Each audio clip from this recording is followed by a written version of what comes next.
A warrior whose strength was so great that just one swing of his sword was enough to defeat an army of monsters. Even a group of 40 privates couldn't handle it. The Curse of Scorched Earth, that was the name of this assignment. He was the only one capable of fulfilling it. Even the most terrifying monsters were powerless before the warrior's strength. Quick, crisp movements gave the enemies no opportunity to even consider their actions. No fear, just a smile and excitement in his eyes. The monster leader was still alive, which meant the battle was not over yet. The crowds of monsters in a new wave began to attack. Majestically, the warrior stood on the corpses of the monsters he had defeated. In his right hand he held his trusty sword. His cloak fluttered in the wind, a great warrior who had 21 castles under his patronage. In a single step, he could destroy buildings. With the second step, he could earn the recognition and love of hundreds and thousands of people. A warrior that fearlessly goes one-on-one with giant monsters. His name is So-yeon. Not afraid of the size of his opponent, he enters the fight with a smile on his face. Holding his sword, he goes on the attack. In Azra's world, he was king. So-yeon became the only player to end the war that lasted 1,836 years. He will be admired and praised for his accomplishments. An ironic smile reflected on his face. He didn't even get any award. What kind of eulogizing are we talking about? With a detached face, he entered a command to check for active users. The scoreboard that appeared showed 287. Taking the sword in his hand, he exhaled doomedly. There are even fewer players. Sitting on the monster's skull, he looked at the field where the battle had recently been fought. This world was too empty. Maybe it's time for the king to leave too. The man's hand held a computer mouse. A young man sat at his desk and stared into a computer monitor. What was weird was that the game recently had a new event, and no one ever posted about it. The guy genuinely didn't understand why no one was playing this game. He thought she was hilarious. Leaning his elbow on the table, he rested his face on his fist. The implementation of virtual reality implementation is not perfect as he had envisioned. There were no flaws in Azra. Everything was top-notch, the plot, the scale, and even the world building. If this game was originally developed as a virtual reality game, it would have no equal. The guy toppled over onto the back of his chair. A deep sigh escaped his lips.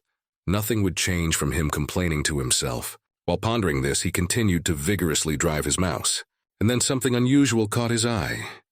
Full screen, he saw an advertisement for a new virtual game called Azrian Online. The guy immediately perked up and began to actively study the post. The name was very similar to Azra. What he saw amazed him. It was all very reminiscent of his old game. And when he saw the elements from Azra, he was in total shock. The guy immediately started looking for more information about the new game.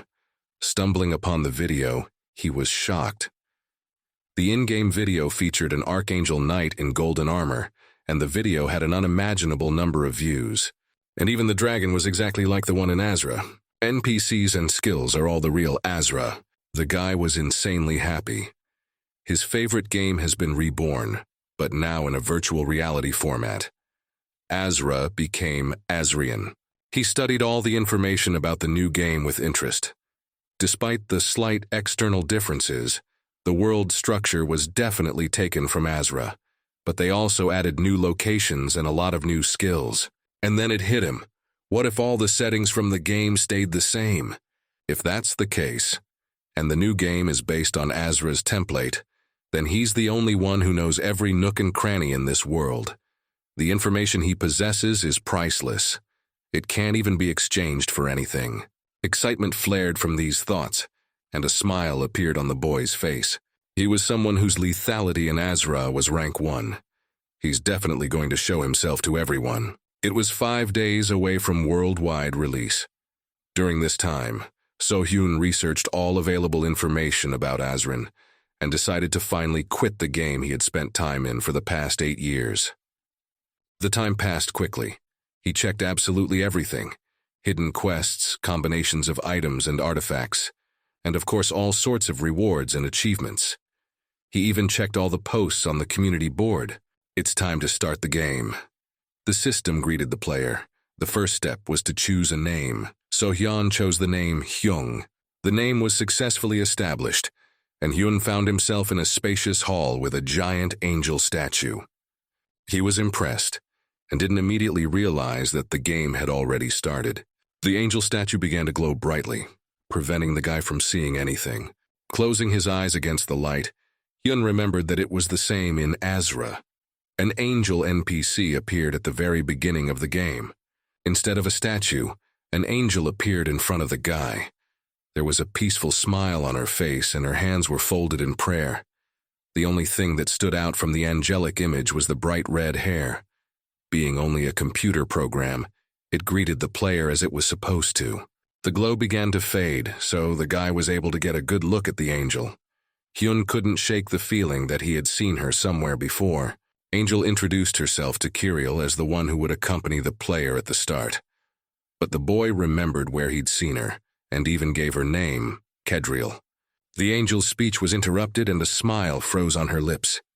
A moment later, the smile was gone and the atmosphere around him became tense. A dark, ominous haze began to surround the angel. The guy was puzzled by this. He hadn't expected such a reaction. The statue standing behind was covered with huge cracks, and in the end it was completely destroyed. There was no trace of the angel's appearance, and there was already something different in front of the guy. What was going on around him made the guy very surprised. He had no more doubts. It was her. Her name in Azra wasn't revealed until near the end of the game. In front of him was the great demon Kedriel. Hyun was startled by that. What is she doing at the very beginning of the game? Demon was annoyed. How did he get her to open up and get her name? An unknown tension gripped the boy. It was a strange thing for the game to do. He stared in surprise at his hands, which were shaking uncontrollably. Is that really what touch synchronization with the game is all about? Floating hitherto in the air, Kedriel sank to the floor. To meet her at the beginning of the game can be considered an honor. A blue flame appeared on the demon's hand. She demanded that the player quickly decide on a profession and get out of here as soon as possible. 4 weapons appeared around the guy: sword, dagger, rod, and cross. Each of these items was responsible for a specific class of player. By choosing one of them, one could become a priest, a mage, a warrior, or an outlaw. It's a good thing Kedriel didn't have to fight her after the reveal, or the game would have started with death. The guy was stressed that they didn't give him many weapons to choose from. After all, he knew for a fact that there was no such thing as coincidence in Azra. The guy thought there must be something else here. There needs to be some action to open up more opportunities for him. Hyun began to look around the room. Demon, on the other hand, didn't realize what he was doing. And then something caught the player's eye. This place was strange. It was too small for a mat. And if it's bedding, is it in a place like this? This is the same spot where the statue stood when Kedriel pretended to be an angel. The guy decided to walk over, take a look, but the demon was in front of Hyun in the blink of an eye. It scared him. All too suddenly, she snapped out of it. Demon reminded him to make up his mind quickly and get out of here. The expression on the guy's face changed to one of interest. He eyed the demon carefully. Is she really panicking? For a demon to exhibit such behavior is rare. Joy lit up his face. It looks like he was right and was heading in the right direction. As he relaxed, he noticed that there was no time limit, which meant he could look around in peace. Kedriel was visibly tense. Looking away, she said there was nothing to find here. Encouraged by his hunch, Hyun walked on. Since there's nothing here, there's no reason to stop him. Demon tried to stop him. Realizing it was useless, she only stared doomfully at his back. The guy put his foot over a suspicious spot. The demoness, meanwhile, skewed in annoyance. Touching the floor with his foot, a magical reaction went off. Cracks began to run down the wall the guy was standing in front of, and it began to crumble. Everything was happening so fast that Hyun didn't even have time to fully realize what had happened. The fracture point shone with a bright light and blinded the guy, and now there was a spacious hall in front of the boy. There wasn't even a trace of the destroyed wall. The in-game hidden space detection scoreboard has appeared, and because of this, the number of professions to choose from has increased. Walking into the new space, Hyun reasoned. Playing Azra, he suspected something similar. He thought it was odd that only one slot for the chosen character was given, but if a player discovers this place, they won't be stingy to pay for the addition of an augmented slot. Hyun had known since Azra that developers knew how to sell, and now he was convinced of it once again. The items in front of him definitely looked like items of hidden professions. The guy studied everything carefully and analyzed what weapons would work best for different stages in the game. But then his attention was caught by the demon sitting on the throne. Gedrial crossed her arms over her chest and looked down at the man. Why is he staring at her like that? Let him pick what he wants and get out. For a few moments the boy stared thoughtfully at the demon. He headed toward the throne. The demon immediately perked up. Why is he going to her? Glowing with happiness, he said he felt something powerful from behind the chair. So he asked Gedrial to move over. The demon grew nervous again. He must have made a mistake. Something powerful, that's ridiculous. Since that was the case, the guy told her to stay put. As he passed by the throne, he crossed a kind of magic field. The frightened girl tried to call out to him and stop him. Hyun found himself in yet another hidden room. In front of him was a very unusual sword. In 8 years of playing Azra, he had never seen or heard of anything like this. The guy didn't even know what the profession was. Could this be the Dimension Destroyer? He couldn't believe his eyes. The young man's hand reached for his sword. At any rate, it looks like an impressive class. A magical dark haze began to emanate from the weapon and spread throughout the room. The guy froze like that, with his hand outstretched.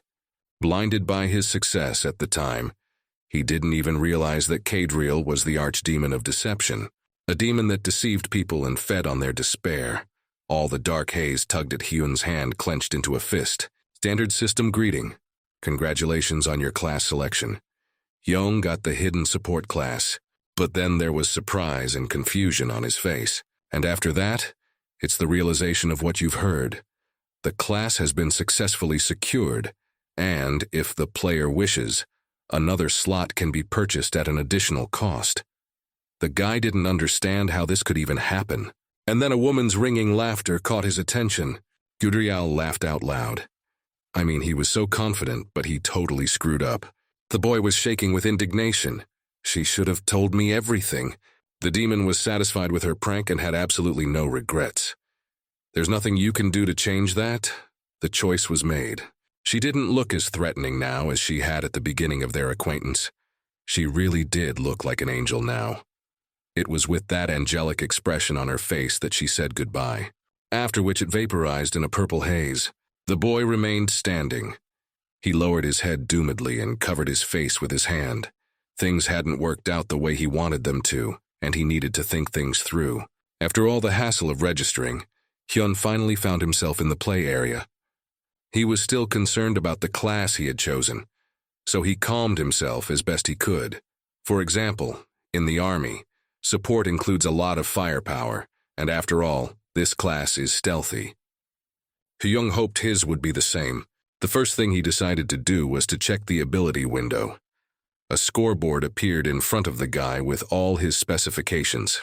Tears rolled from my eyes at what I saw. The indicators were negligible. The guy decided to take a look at it, and the player's skills didn't impress. How do you even handle it if the statistics are not human? What was available was a shield of level 0 and a heavenly god's defense of the same level. Both skills applied to the player himself, as well as any selected target. Once again, her hand met his face. Everything was going horribly wrong. Armed with a short blade, he decided that he needed to reach at least level 50. Then ultimate will be available, and maybe some good will come out of it. There was a slime roaming nearby, and for level pumping at the beginning stage it suited best. To attract attention, Hyun threw a rock at one of them. The jelly-like substance succumbed to the provocation, attacking the player. He decided to test the available skills and activated the Heavenly God defense. Slime pushed the guy with his whole body. Using the skill, the player becomes immortal for a moment by increasing defense. Satisfied that no damage had been taken, Hyun armed his blade. Without wasting time, the player went on the counterattack. The damage done was so little that the guy was a bit stunned. Not only was he unable to kill the slime with that kind of damage, but it also began to regenerate. Now the slime is on the attack. She pounced on the player again. It's time for another skill. Just before the clash, he used the shield. The slime was thrown back to the ground. Skills, it turned out, were actually useful. Now it had to be finished. Hyun headed in the direction of the slime. He was serious about finishing this fight. The guy started attacking the slime furiously, striking chaotic blows with his sword. It was only a few strokes away from completion. But then suddenly someone else's attack flew into the slime, and the slime was defeated. Hyun turned around. Has anyone with a higher level already decided to level up here? Many other players appeared around and quickly dealt with all the monsters in the area. One player apologized. After all, it was his attack that killed the slug that Hyun attacked. This player didn't look like a high-ranked player, but rather was a regular rookie. Then why do they kill that slime with one hit and Hyun has such a hard time doing it? The boy looked down at his weapon with annoyance. He won't accomplish much with those skills alone. He needs a partner, and Hyun already had one player in mind. Large, hardy, with a body completely covered in fur. Right now the guy is at a major disadvantage, and without a partner he's at a disadvantage. Hyun looked toward the fighting players. Of the players he's met so far, no one fits. And yet there's only one. The player that's right for him. They've known each other since Azra. This is a second-ranked player and his name is Ain. But in order to meet Ain, it was necessary to enter Azra. Hyun sat down at his desk and, turning on his computer, turned on the game. That's where he wrote a letter for Ain and set up a meeting. The powerful armored beast sat on the ground and waited for So-hyun to appear. The guy had yet to reach the familiar, but he had already started the greeting. He was surprised since it had been so long since they had played together, and Ain had chosen such an unusual place to meet. Still holding his hand in greeting, So-hyun wanted to get straight to the point. But Ain had other plans. The Predator skill has been activated. After that, he instantly jumped into the air, raising a lot of dust behind him. The attack was swift and sudden, but So-hyun had anticipated this development, and so he wasn't surprised. The beast used the skill Slashing and delivered a crushing blow. But So-hyun was able to dodge without any problem. He summoned his sword. The guy was even glad because even though they hadn't seen each other for a long time, Ain was still the same as before. Hyun used the God Blade, stood in a stance, and prepared to attack, which didn't take long. The players were spaced out. I wish they would have started with a simple greeting instead of going straight into PvP. Ain activated the recovery and a green glow appeared around him. With the same unthinkable speed, attacked the enemy from behind. The beast's mouth opened wide, revealing a row of white and sharp teeth. Hyun instantly applied the defense skill and repelled Ain's attack. The beast slammed into the shield at full speed. The warrior immediately went on the offensive. 3 skills, Gift of Vow, Focus of Attention, and God's Punishment, were applied. Met sparked with blue sparks of lightning. Another clash of the strongest players in the Azra universe. Ain was thrown a decent distance away. Despite the heavy blow, the beast did not fall. So-hyun decided to stop there and asked Ain to calm down and listen to him. But the beast didn't listen at all to what he was being told. Ain activated body strengthening. Both of them jumped into the air with great speed. So-hyun applied the vow and the last judgment. His attention was focused on the battle. Beast, on the other hand, took advantage of attention center and hidden claws. Huge clawed paws were pointed directly at their target. The skill Piercing Claws has been applied. It was the most powerful clash in recent memory. After the battle, the players sat at the bar and discussed their battle. Ain kept arguing and proving that he was faster. So-hyun, on the other hand, was openly teasing him. Ain was very quick to give in to So-hyun's provocation and wanted to offer to fight again. Hyun quickly cut off Ain's activity and offered to listen to him first. The beast quickly calmed down, inquiring what Hyun wanted from him. The guy immediately clarified if Ain knew how Azra had been converted to virtual reality. The guy started talking vigorously about the game and praising the role of mages in it. What followed was an offer to join with Hyun in the game. Ain quickly became furious. Did So-hyun dump him for a virtual version of Azra, and now comes asking for help? The guy started justifying himself by saying that he went to play as reconnaissance, to see if the game was worthy of attention, and then of course to call Ain into it. So Hyun continued to persuade Ain, seeing his interest. They'll be a great team if they team up. The beast hesitated. Why a magician? Isn't there a role like Berserk? The role of a mage didn't appeal much to Ain. Everything was going according to Hyung's plan. Ayn had almost agreed, but if he chose a different role, it would lose all meaning. And then Sohyun began to advertise the profession of a magician, told that this role requires high supervision, and Ayn has just amazing skills in this area, so he will be able to maximize this profession. Ayn smiled contentedly. The praise had an amazing effect. The beast agreed to join Sohyun. If they join forces, the game will become more interesting. The boy was encouraged by Ayn's agreement, and from then on asked to listen to what he told him. Hyun started to tell me that Kaidrial would show up when choosing a profession. Ayn was very surprised. This is the same scum that is in Azra, and Ayn remembered her. And they proceeded to have a lively discussion about certain elements of the game, and how much similarity there was to Azra. Also, Ayn needed to buy a new virtual reality capsule. He was afraid his old one might not be able to handle the customization of the new game. It's been a few days. Hyun stood in the village of Livia and waited to meet Ayn. There were a lot of players around, and yes, he didn't know what Ayn would look like. In order to make it easy for them to find each other, they agreed to meet at the castle gate. And for Ayn to recognize Hyung, he'll wear a feather headband. That's when the guy remembered that he had forgotten to put the feather on, which was why Ayn couldn't find it. Now that the blindfold was in place, they would find each other quickly. And then he heard a voice address him and turned around to see his interlocutor. In front of him stood a tall and large young man with swarthy skin and wheat hair. Of course, Hyun immediately assumed it was Ayn. The boy was surprised, for he had not seen Ayn in human form before. He stepped closer to greet him, but then the man started speaking in standard NPC phrases, offering the guy some sort of task. And then he heard a voice from outside that kept calling him and directing him to look in the right place. Hyun turned toward the speaker. This man was much shorter than Hyun himself. The man was wearing a hooded cloak and the guy couldn't get a good look at him, but a hunch had already settled in my head. The man began to remove his hood, revealing his short hair cut into a bob. Big brown eyes looked up at the guy from below. A benevolent smile froze on his lips. A short, athletic-looking girl stood in front of Hyun. She was excited to meet and finally see what Hyun looked like in person. And she's none other than Ayn, So-hyun's partner in Azra. Hyun was asking questions related to the werewolf Ayn with a serious expression. One of them was, what was the werewolf's main skill? The girl calmly replied that it was body strengthening. She couldn't understand why the guy was asking such questions. There was no way Hyun expected Ayn to turn out to be a girl. Like the guy asked, the girl chose the mage class. Her class turned out to be hidden.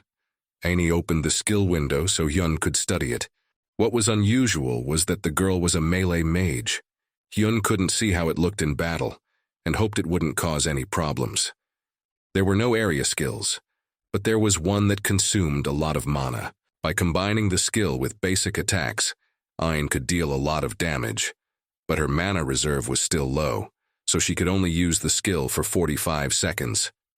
The guy was starting to get desperate and think they'd screwed up.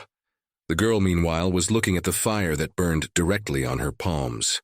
The burning palms trick really appealed to the girl, and she called Hyun over to show him. Even though her hands were burning, she felt no pain. 45 seconds later, as it should, the fire went out. But Ayn didn't know about the peculiarities of her skill, so she didn't understand why it happened. The boy covered his face with his hand doomedly. Hyun was already eager to try out her skills, so it was important for her to know when they would go hunting. Hyun sat on the bench and thought. They were in a level 60 zone, so if they went hunting, they would simply be killed. The girl pointed in the direction of another town and suggested we go there, but Hyun said that changing cities won't make things easier for them. Ayn started to become indignant. He brought her here, and now she can't even hunt. Hyun thought about what they should do now. If they go now, it won't work and they'll die. First, you need to make sure how much damage Ayn can deal. Now all that's left is to figure out how to do it. The guy let out a deep sigh. The girl was already starting to get angry. The silence dragged on, and it made her angry. Hyun decided that a friendly fight was in order. Ayn's mood immediately changed. This suggestion made her very happy. Hyun gets to his feet. He immediately noticed the change in her mood, and his mood lifted as well. But then Ayn remembered. Young, right? Does he have any chance of winning? It didn't bother the guy, he just needed the girl to show the best of her abilities.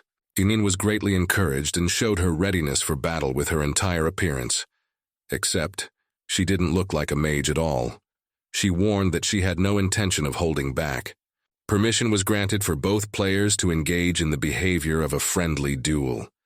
The boy and girl stood across from each other, ready for battle. Duini instantly lunged at the guy, activating her Flaming Claws ability. Flames erupted on her hands.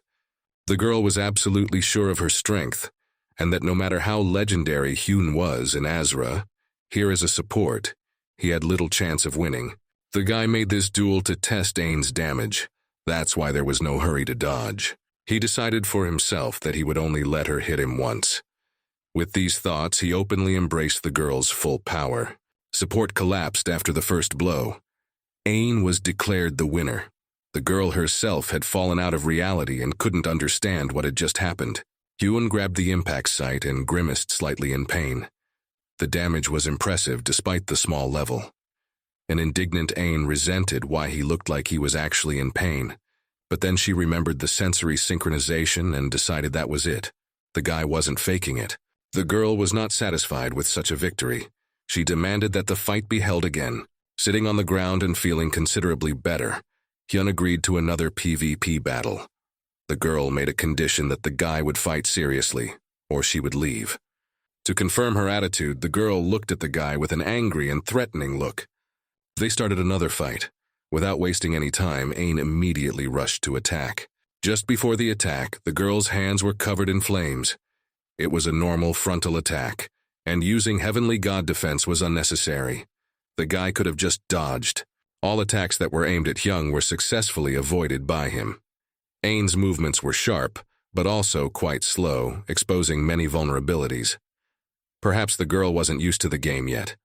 Ain started to get annoyed and swear at the guy. It pissed her off that he was constantly only dodging and not attacking in any way. With a calm smile, Hyun made a barbed remark to the girl. Despite all the attacks she made, she never hit once. This provocation infuriated Ain. She tore toward him. Despite the anger, the movements were just as familiar, and most of them Hyun had already learned. After she gets close to him, she has to take a swing. But just as he blinked, there was no one in front of him.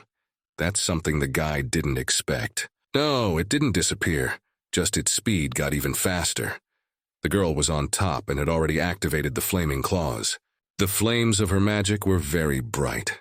It was reflected in the boy's eyes, which read a slight fright. It was very quick. He won't have time to duck. A moment before the blow, Hyun managed to activate the Heavenly God defense skill. The girl didn't know about the guy's skills, so she didn't expect him to be able to block damage. Hyun used shield right after his first skill. The girl was thrown several meters away. Hyun was declared the winner. After the battle, the girl became very animated. She wanted to have another fight. She kept babbling on about how unexpected it was to see a guy with such skills, and that they were like cheats to support. The girl promised that she would not fall for this trick again. The guy stopped and turned to the girl, said that he wouldn't be able to defeat a player with Ain's ability twice. Ain declared that she would not fall for such flattery, but despite her words, she did fall for hers. But even in that state, she wondered when they were going to go hunting after all. Hyun smiled confidently and headed onward, beckoning Ain to follow him. To the hunt, she's going right now. They sat at night deep in the forest, not far from the fortress. Hyun already had a plan. If everything goes according to plan, they'll be able to level up and start using their specializations effectively. The fortress was surrounded by crowds of living skeletons. Hyun and Ain were in a location called Ghost Fort.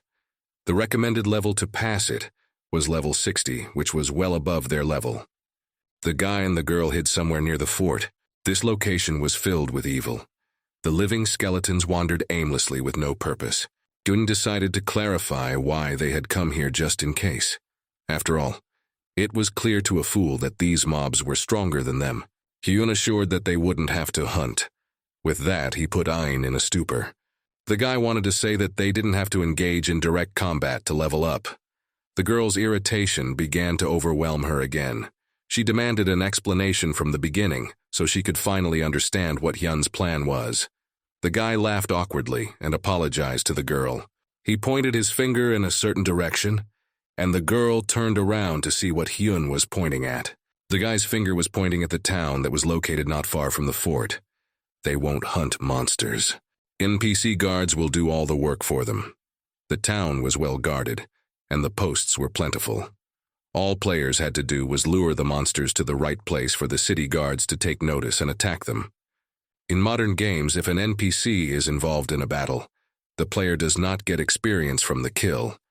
But this game is made on the likes of Azra, which means the mechanics should remain the same.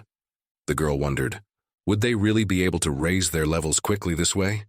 Hyun was sure it would work. Lean had arranged such a plan. Anyway, the worst thing that can happen to them is death. The only thing left to learn was the order of operations. Among the skeletons, one stood out. He rode a horse. It was a ghost commander. His level was 80, and then this commander got hit in the head by something. It was Amy's magic attack. The girl stood resolutely and without hiding in front of the army of foulness. Her hand was still blazing after the blow to the commander. That was the beginning of Hyun's plan. The fire was starting to die down a bit. The girl's face read worry. The beginning of the plan was entrusted to Ain. Speed played an important role here, and the girl could handle it better. The skeletons in the commander's vicinity turned in her direction. As Hyun explained, the monster on the horse is the commander of the undead army. Therefore, in order to attract the attention of all the monsters at once, you need to strike him specifically. The ghostly commander slowly turned toward the girl. Her attack didn't do much damage to him. When the girl and monster's gazes met, she recognized the possibilities of sensory synchronization. Because of the large difference in levels, she was paralyzed by fear. Ain needed to keep her composure despite her inability to move. She clenched her fists hard to keep her feelings under control and not give in to panic. You just have to wait for the body to start moving. And when that happened, she snapped out of her seat and headed to where Hyun should be waiting for her. The entire undead army was chasing her. The girl ran without sparing any effort and without looking back.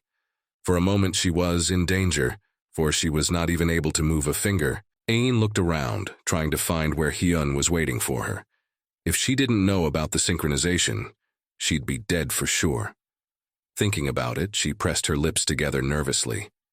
Even though this game has a lot taken from Azra, due to the fact that it's virtual reality, there are a lot more factors to consider. Running out onto the road, Ain saw Hyun, who waved his hand to attract her attention. The girl, without stopping, ran onward, and Hyun ran along with her. She told me that she was able to get into the commander and led the whole army behind her.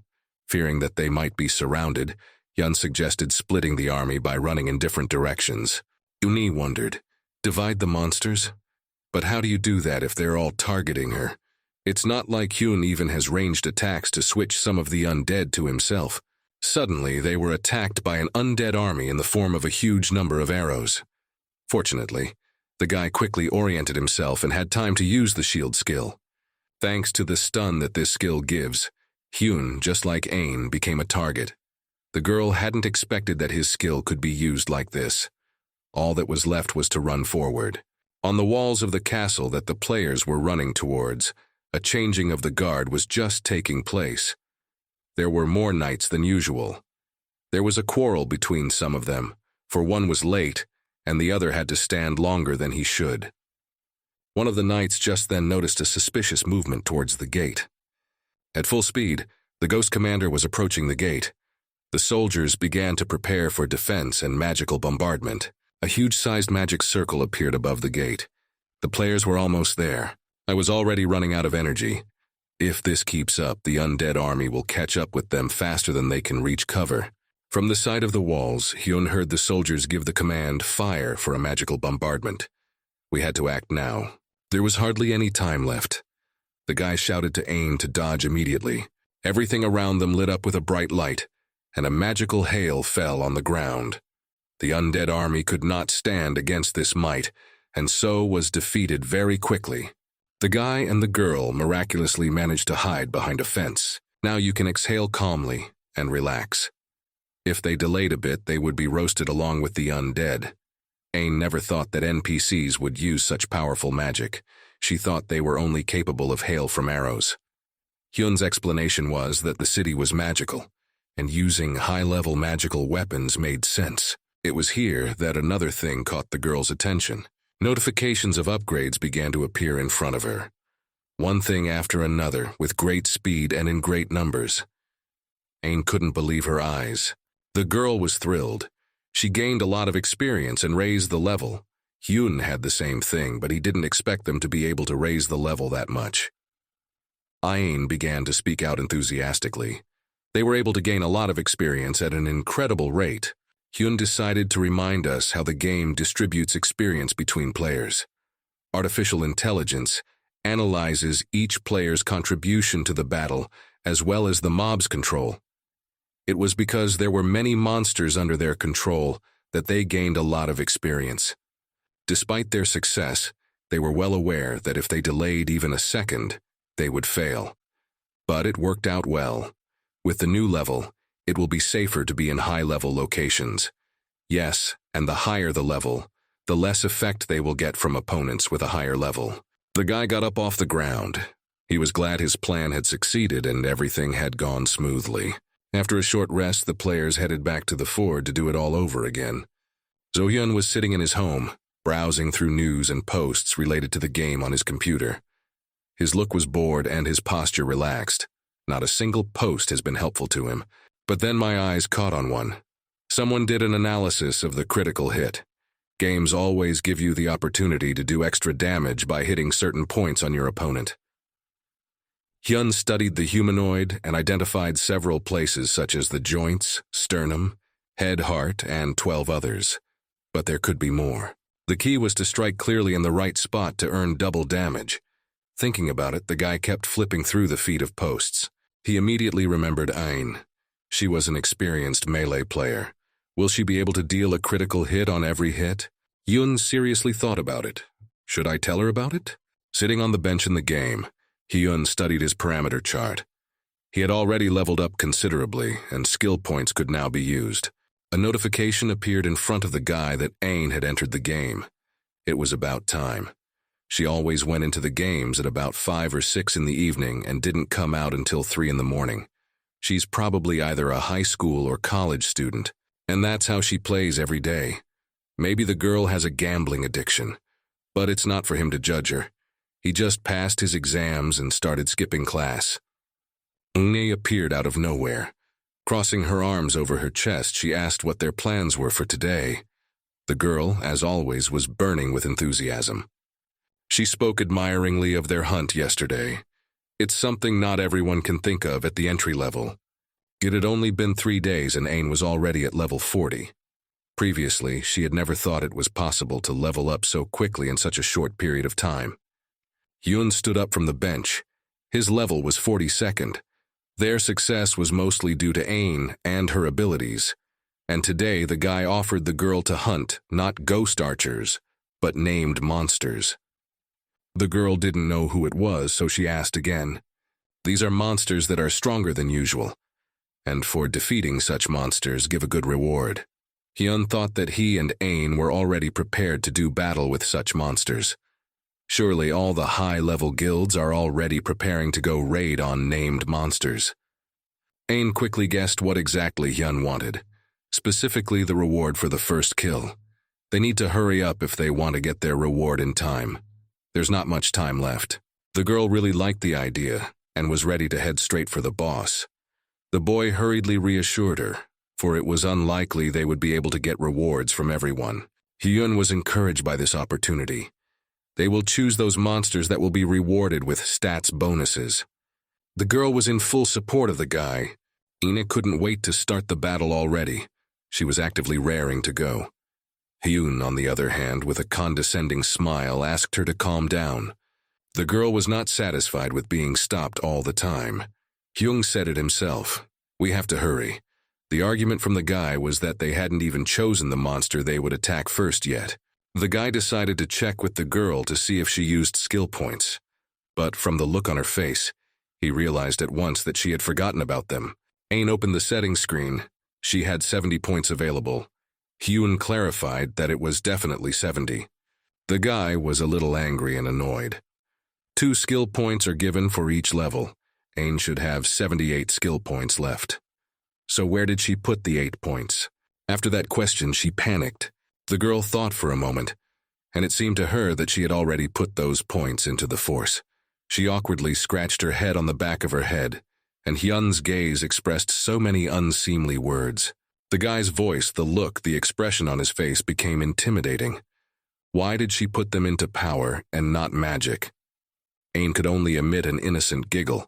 She reasoned that she used to play as a werewolf in Azra, so she did it out of habit. The guy's look became even more intimidating, frightened, bleeding with sweat. She tried to think of anything she could think of that might help soften the situation. She could use that power, and her skills were top-notch. Wouldn't they be able to make up for the badly invested points?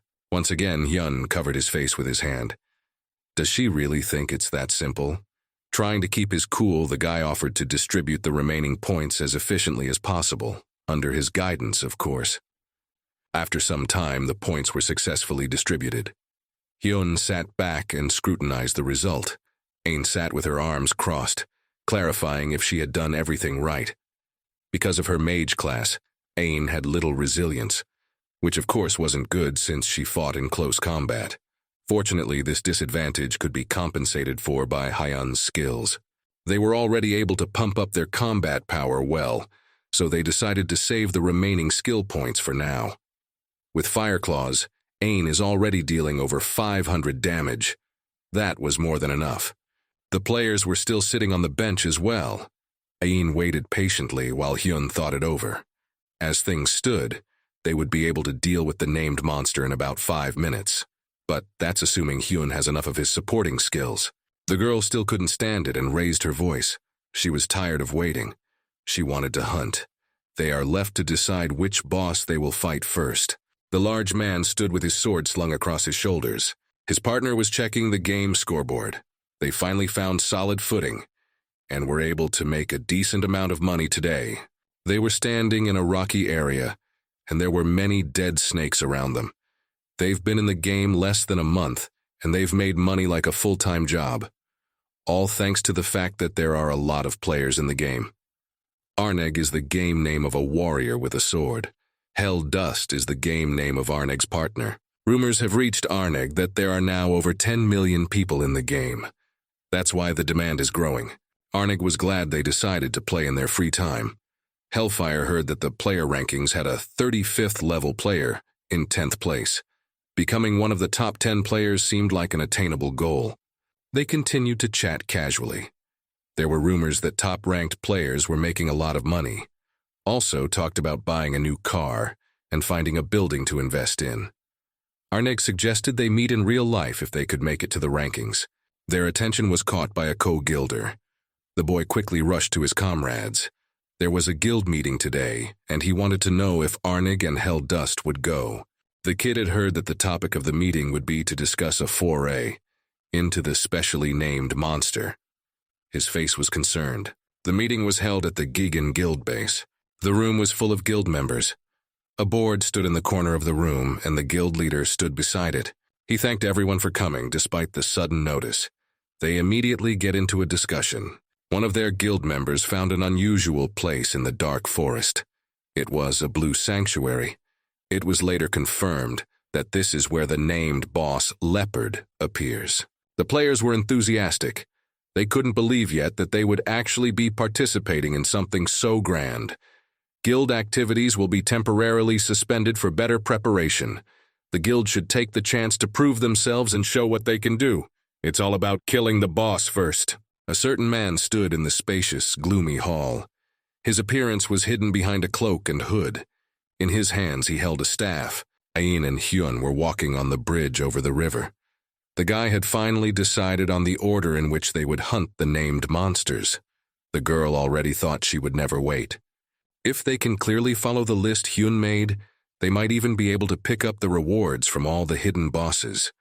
The girl listened to Hyun's plan with pleasure. Their path lies to the sanctuary of the dark forest, which is home to a hidden named boss, Leopard. Yoon and Ain didn't know yet that they weren't the only ones who had such plans, and they could be overtaken by the Gigan Guild. A young member of the Guigan Guild hid behind a pillar and trembled in fear. There were horrible screams and shrieks all around.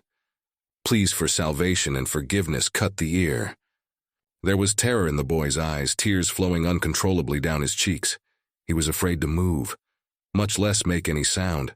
The voices of those who were still trying to fight could be heard, but they too were quickly becoming nothing more than screams of pain. Nearby, one of the slain co-guildmates fell. The guy covered his mouth with his hands to keep from screaming. He was shaking with terror. It just didn't occur to me how they could be so weak. The enemy's strength was unimaginably great. How could this happen to them? Just a few hours ago, no one suspected what would happen to them. A group from the Guigan Guild was heading towards the dark forest. The guild leader led the group. Helldust and Arnig were talking. Helldust felt that there was no need to worry. Usually the first forays into a boss carry the goal of exploring and gathering information, not winning. Arnig felt that their group could manage without it. Helldust also felt they were capable of winning the first time around. Arnig turned to a guy with yellow hair by the game name of Tartar. He was curious to know the guy's opinion on all of this. Tartar was a little embarrassed by such a question, and scratched his head on the back of his neck in embarrassment. It was awkward for him to talk to the older co-guildmates so casually. After all, he was very young. He was 16 years old. He said that maybe Arnig was right because anything was possible. The elders were very amused by the young lad's reaction. Helldust rubbed Tartar's head and told him to be more confident, for he was a man. Arnig smiled, crossing his arms over his chest. The lad could be proud, for finding him here meant that his strength was recognized. Upon reaching the place, the guild leader commanded, "Everyone stop." The group was right at the entrance to the sanctuary. The head warned that the attack could begin as soon as they entered. There was confidence and focus on the man's face. From that point on, everyone had to concentrate on the game. Everyone was to warn the others if they saw something or felt something. The head asked for extra caution as this was their first raid. The huge doors of the sanctuary began to open. Everyone got ready to go in. The group began to enter a huge dark room. The head forbade anyone to act alone. Reward for reckless action and death is not given out. Visibility indoors was poor due to dense fog. Suddenly, a sense of dread came over the entire group. Curbing the panic, the guild leader ordered everyone to remain calm and stay together. It became cold all around, which put a slowing effect on the players. Out of nowhere, an Atka was struck. A blue flash carrying ice struck several players. The remaining group was surrounded by icy peaks sticking out of the floor. It got quiet for a while. Juarnig and Helldust knew it wouldn't end here. There was bound to be more. A magic circle appeared not far from the group. The head told everyone to get ready. A named monster appears. An old man with a beard and hair made of ice appeared from the magic circle. Being a boss, he could affect the perception of the players. You have to be prepared for that too. The old man stood as still as a block of ice. In his hands he held a magical staff. An announcement of a boss appearance appeared in front of the players. The named magician Leopard showed up. Looking at the group of people, he was displeased with the appearance of the brazen insects from the surface. Perception collapsed on all the players at once, and their bodies were unable to move. Tartar was overcome with terror. The leopard said that all who entered here would not leave alive. An ice vortex began to swirl around the boss. The guild leader announced a battle formation. They had already realized that Leopard was an ice mage.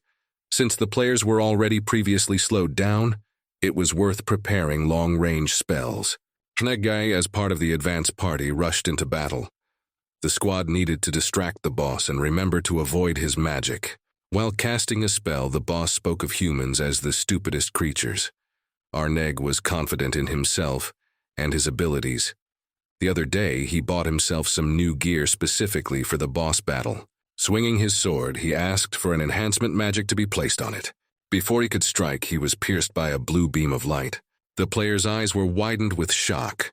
He didn't realize what had just happened. In front of my eyes, in-game notifications appeared. informing me that the player had been hit in the heart and a vital organ had been lost. With a huge hole in his body, he had time to think about the fact that he couldn't even consider what exactly had pierced him. The new game notifications spoke of instant death. Now Arneg couldn't log into the game for 48 hours. The others were shocked that a player with the warrior class was killed with one hit. The head ordered everyone to focus. Their partner's death should not be in vain. The leopard was displeased with all the noise the humans made here. Holding the staff, he raised his hands up, conjuring the ice shard spell. Seeing the power of the spell, the head ordered players with the tank class to build defenses, and to protect damage first. Before he could finish speaking, the player behind him was pierced by the boss's attack. Notifications like Arneg's began to appear. One after another, ice shards began to pierce through the players' bodies. If the wound was non-lethal, the player was notified that they could not recover. They could heal wounds and restore organs only in the temple or after death. The head was desperately issuing orders in hopes of improving the situation. The enemy was using magic of a certain radius, so the head ordered everyone to spread out. The man didn't have time to blink before a lightning-fast attack stripped him of his arm. There was terror in his eyes. It all happened so fast that he couldn't realize when it happened. Turning around, all he saw was a floor strewn with the bodies of fellow guild members. Only a few survived. The man was confused. He didn't know what he should do. Did they have a chance to do any damage to him? Level 30 was useless against this boss. The leopard stood in a whirlwind of his magic. It was over very quickly and he was bored. The head felt that even level 60 wouldn't be enough to overpower this monster. They didn't think it through well enough. The mage began to conjure another spell. Mortals must see the power of the leopard wizard. Activating his defenses, the guild leader shouted to those who were still alive. They needed to dodge his attack by any means necessary. The man was already at his limit. They need to stay alive as long as possible to see more attacks. The resistance to the last attack amused the leopard. Spreading his arms out to the sides, he shouted to see if anyone else was still alive. Tarthar hid behind one of the columns and tried to think of what to do in horror. The guy was shaking with fear. No more screams were heard. It was clear that everyone else was dead. The kid hid right after he saw Arneg die. Tears wouldn't stop streaming from his face. He must have been in a lot of pain from such an injury. He sat hugging his knees. If he could survive in this way, wouldn't they kick him out of the guild, deeming him useless? Tartar dared to peek out from behind the pillar a bit to look around. He didn't know what he should do. Maybe try to attack the boss and die. Even though it was just a game, it was still scary to die. The guy made up his mind. He will fall proudly in battle like his comrades. Even though the guy is weak, if the attack is unexpected, he'll be able to do some damage, right? But then he noticed that the doors to the sanctuary were opening. Is someone else here? Hyun and Ain enter the shrine. The girl looked around in surprise. The boy looked around with only his eyes. Tartar saw them from behind the column. He wondered who these guys were. Hyun and Ain stood in the shrine. An icy wind with snow was blowing on them. The girl pointed her finger forward and checked with her partner to see if that was what they needed. The guy replied that most likely. They began to walk forward. They were alerted to the fact that they had seen the boss. The immediate assumption that immediately came to mind was that they had already been overtaken. Has the boss already been defeated by someone? Hyun reassured the troubled girl. The named leopard was level 95. Even if he was attacked by a few thousand level 30 players, there would still not be enough of them to defeat him. Ain was reassured by this, and confidently, she walked on. The guy decided to stop and give some advice to the girl about their battle. Finally, the players were spotted by the boss. The leopard was determined to cut short the lives of the newly arrived opponents, and immediately began to conjure a spell. Ayin was targeted with an attack that she was able to repel without taking her eyes off her opponent. The mage couldn't believe his eyes. No one had ever repelled his attacks before. Hyun asked if his advice about repelling the attack had worked. The girl said it all worked out. His advice proved to be effective, but my hands were tingling slightly. The boss continued to attack, conjuring another spell. The hand with the staff was raised upwards, and the stone inside the staff shone with a blue light. The guy quickly rushed forward, conjuring, Second immortality. Another shard flew towards the girl, but she was also able to change its direction just like the first time. Leopard's attacks are specialized for instant killing, so even using second immortality, it was impossible to stop his attack. Still, Hyun was able to think of a way for them to avoid a direct hit. Instead of taking the blow either on himself or reflecting it with the shield, the only thing to do was to simply deflect the blow at a certain angle. A second immortality will be able to block the leopard's attack and protect the player from death. But you need to have a quick reaction to do this, because the defense is only effective for 1 second. Ayin doubted that such a thing was even possible. Hyun, on the other hand, thought the girl was capable of it. The guy wouldn't have even suggested this plan if he didn't know how good the girl's reflexes were. She crossed her arms over her chest. The expression on his face betrayed doubt. But the girl also trusted her partner, so she decided to listen to his advice. In turn, the girl was required to strike only vital organs. After a few attacks, Ain figured out how to proceed. Glowing with joy that she's doing well, she said that Hyung can count on her. The girl was seized with excitement and enthusiasm. The guy wasn't standing still either. He was glad his scheme had worked. The leopard was infuriated by the behavior of the players. How dare a man look around in his presence? He pointed the staff toward Hyun. The guy jumped back and used second immortality at the same time, giving him the ability to repel the attack. The response was a little late. Fortunately, he was able to repel the attack. It was very difficult to use the skill and dodge at the same time. While Leopard was distracted by Hyun, Ain was able to get close to him from behind at this time and attack with flaming claws. The boss didn't expect an attack from the outside, and the girl said he was the only one who shouldn't look around. Mac was furious. Could he really have been injured by some pathetic mortal from the surface? His eyes burned with anger. He intended to take the girl's life, leaving her with nothing but memories. The spell Snow Shield was recited. People will feel all of his heavenly power. Ain was wary. She turned to her partner to see what she should do. Hyun replied that she could relax. He'll do it all by himself. Already having some sort of plan, he rushed to attack Leopard. As he approached the boss, the guy turned toward the girl and told her to be ready when he called out to her. The old man was startled by the actions of support, who rushed into a frontal attack. Hyun used the shield skill, which in turn casts a stun effect on the opponent, and faced the mage. The consecutive attack that the opponent was making could be stopped with a second immortality, and from the distance the guy was at, the spell could be interrupted with a shield. While the enemy was under the effects of the stun, Ain stepped in. With a broad smile and flaming hands, she rushed to attack the enemy. Leaving the opponent no chance, she dealt a tremendous amount of damage. The power of the attack made the old man's mouth gush blood. The girl was delighted with the effect of their combination. They're going to make it. They will be able to defeat this boss. The guy was equally thrilled at how well and coherently they worked together. Ain could continue to attack in the same manner, and Hyun would provide her with support. The leopard was furious. How dare those damn mortals attack him? He conjured a spell. Ain soared up in one leap and was about to launch an attack from the back. Hyun stood in front of the mage, activating his shield ability. The battles have dragged on for quite some time now. The players were beginning to be overcome by fatigue. The girl asked Hyun on how much health he thought the mage had left. He said it was time for the final boss phase, which meant he had little health left. The old man was surrounded by a snow swirl and ice.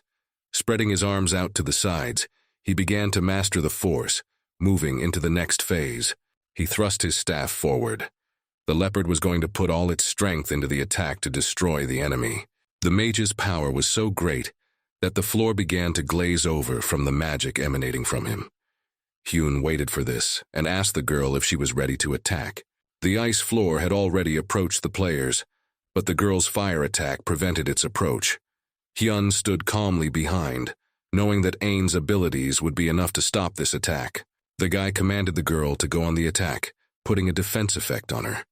The girl immediately rushed into action. Her hands blazed with bright flames.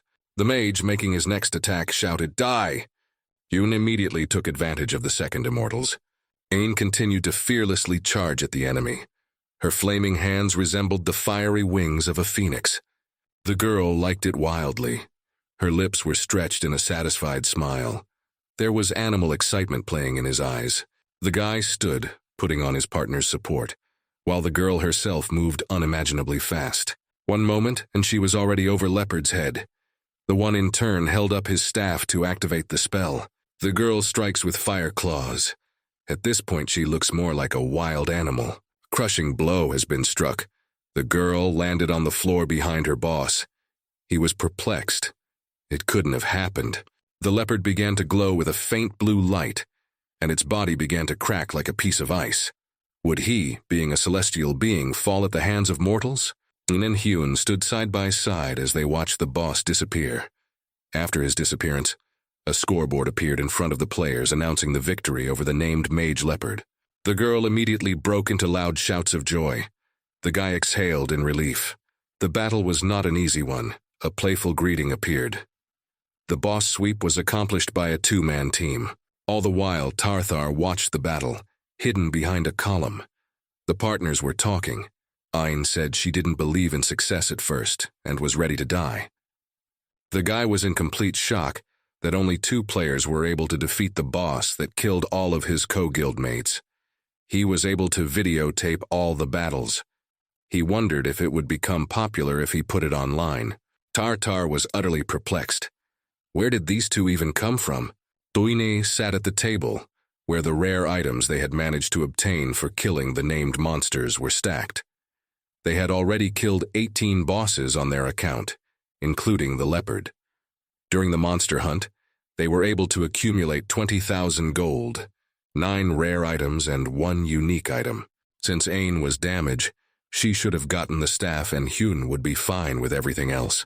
The guy was worried that the girl might take offense at only getting 1 item, so he told her that the value of a unique item was 10 times higher than a rare item. So if she only takes the unique one and he gets the rest, it comes out about the same. But contrary to all of Hyun's worries, the girl didn't care at all. Sitting on her knees, she took the very unique staff in her hands. What's she supposed to do with that staff? She fights with her hands. Hyun suggested a good option was to do the crafting of the staff with her gloves. They had enough money, and if not enough, they would make more. It is very common for group awards to be complicated and contentious. That's why Hyun was worried that with her temper, Ain might have flared up and misunderstood everything. She sat with a thoughtful look and examined the staff. The guy didn't want her to feel cheated. The girl held out the staff clenched in her hand. She had nothing against Hyun's decision. She trusted him and had confidence in his decisions. The boy exhaled with relief. The guy suggested to his partner to go to the wizard right now and buy new equipment at the same time. This suggestion pleased the girl very much. The players headed to the largest city in the magical kingdom, Lupra. The city was incredibly beautiful, and remembering that this is a game, it was incredibly detailed. Nay was as excited as a little kid. Looking at the detailing of the city, Hyun couldn't even imagine how much money the developers had spent on this. Rushing out of her seat, the girl rushed forward while looking backward. She wanted to see all the sights as quickly as possible, but then an NPC guardian appeared in front of her. The guard blocked the girl's path with his spear. Thanks to her reaction, the girl was able to stop in time. She was perplexed as to why she had been stopped. The formidable man addressed the players. Looking at their clothing, he mistook them for dark priests. And this city is off limits to dark priests. The soldier said to get out of town immediately. Ain and Hyun were perplexed. Were they mistaken for priests of darkness? What is this nonsense? The dark priests were servants of the forces of evil. So normal NPCs were not friendly to them. Their class faced a number of restrictions, one option being a ban on visiting cities and other important sites. Hyun tried to smile casually and tried to explain to the knight that their clothes were a reward received for completing a task, and they were regular users. Ain didn't even immediately realize that the problem was the clothes. The knight creased his face but still decided to let them into the city, but strictly said not to cause trouble. The boy, scratching the back of his head, wished the knight a good day. and he and Ain headed into town together. As they walked through the city, everyone around them looked on fearfully and whispered behind their backs. Everyone mistook them for dark priests and wondered why they were allowed into the city. Why would you even put such a restriction on this outfit in the first place? The partners arrived at the wizard's shop. The girl standing behind the counter greeted them. They were given information on how merging items work and at what price, as well as possible changes due to higher-tier items. The enchantress asked for fusion items to be given to her as soon as they were ready. The guy decided to clarify if this bench had a locker room. The girl replied that she would send them there right away. Suddenly the room was illuminated with light. A magic circle appeared on the floor right under the player's feet, with runes written along its edge. Aina was stunned. This NPC girl has cast a remote teleportation spell. The guy assumed that this lady must have a very high standard. Hyun began to take off the gear that was intended for crafting. Ain was excited that the guy had so easily started undressing in front of her. After changing his gear, the guy decided to leave the locker room and let the girl change. As Hyun walked out, Ain turned around and her gaze fell on the removed gear that had been left in the locker room. The guy walked up to the counter. The enchantress set the amount of enchantment to 2,000 gold coins in advance. Hyung placed a bag of money in front of the girl and asked her to do everything she could to make a successful merger. The first item to fuse was the shimmering water dragon breastplate. The enchantress took the magic staff and began her attempt to create the rare item. The shining armor began to be covered in a fine mesh of cracks. Hyun watched this and already realized how it would end. Soon there was the sound of either an explosion or broken glass. Still flashing a smile, the enchantress reported the failure and asked if there were any more items to merge. The boy sighed heavily. He was prepared to fail, for there was a 45% chance of success. Now he put Tom Dale, fallen clergyman, on the counter. Ain had already returned from the locker room. Another attempt and again a failure. Next was the Life of Ishtal, a failure. Blue Bone Armor is a failure. Lamilla Armor is a failure. Hyun was furious. How is that even possible? Should have gotten at least one of the items. The enchantress reminded us that success depends on the percentage. There was a joyous cheer from the side as the successful merger took place. Hyun is shocked, and the charmer didn't expect anyone to succeed either. Ain had successfully fused her leather gloves with the leopard staff. All of its characteristics have increased significantly. The enchantress congratulated the girl on her success because the chances were slim to none. The guy couldn't believe it. The girl had success on her first attempt while he lost all his items. Ain turned to the enchantress with another request for a fusion. She opened the game panel, finding the item she wanted. The item was placed on the counter. The enchantress clarified if this was definitely the item Ain wanted to pair with the rare item, for what lay before her looked like junk. Ain confirmed that there was no mistake here, and she needed a fusion of these very things. The girl then walked over to Hyun and handed him a black roll-up. She decided to give him a gift and asked him to wear it. The guy didn't expect that from his partner. The gift turned out to be the clothes that Hyun had taken off earlier in the locker room. Only now, it had undergone a fusion with a rare item. The guy was very touched by Ain's act. Proud of herself, Ain rested one hand against her side. For all of Hyung's hard work, he deserved some reward. The guy was so touched by his partner's words that he even wept. To him, the girl's support was invaluable. Meanwhile, in the square near the fountain stood Tarthar.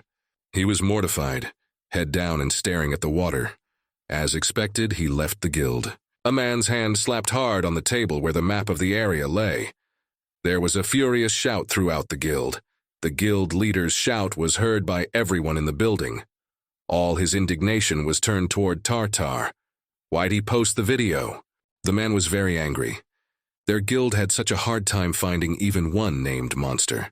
He accused the guy of running away and cowardice. On top of that, he still dared to publish a video with such important information. Tartar sat at the table across from the guild leader. He felt this video should be seen by as many people as possible. The man snapped into a scream again. Is this guy out of his mind?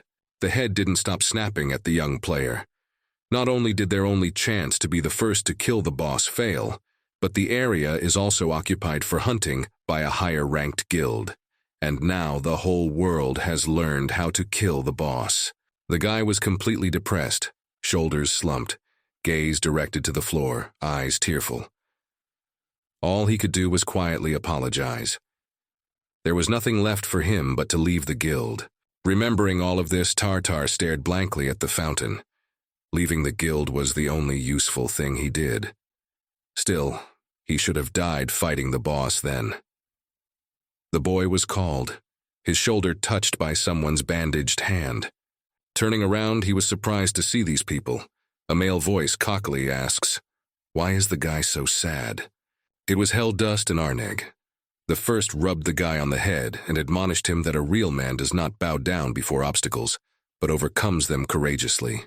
Tartar didn't expect to meet her friends so soon and burst into tears. He felt terribly sorry. And he was also worried that the mood in the guild after what had happened was worse than ever. Heldust grabbed the kid and began to ruffle his hair more vigorously. The men were not angry at him at all, and told him not to worry about it.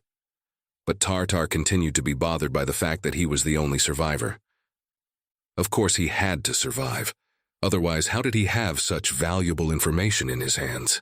Tartar was addressed by Arneg. He also asked the guy not to worry, since they had also left the guild. Heldust explained this by saying that they make a living from the game, and the guild limits their actions by its rules. On top of that, they didn't like the guildmaster freaking out like a teenager. But despite everything, Heldust suggested the guy delete the recently posted video. Lorithar darkened again, and began apologizing for putting important information about the named monster online.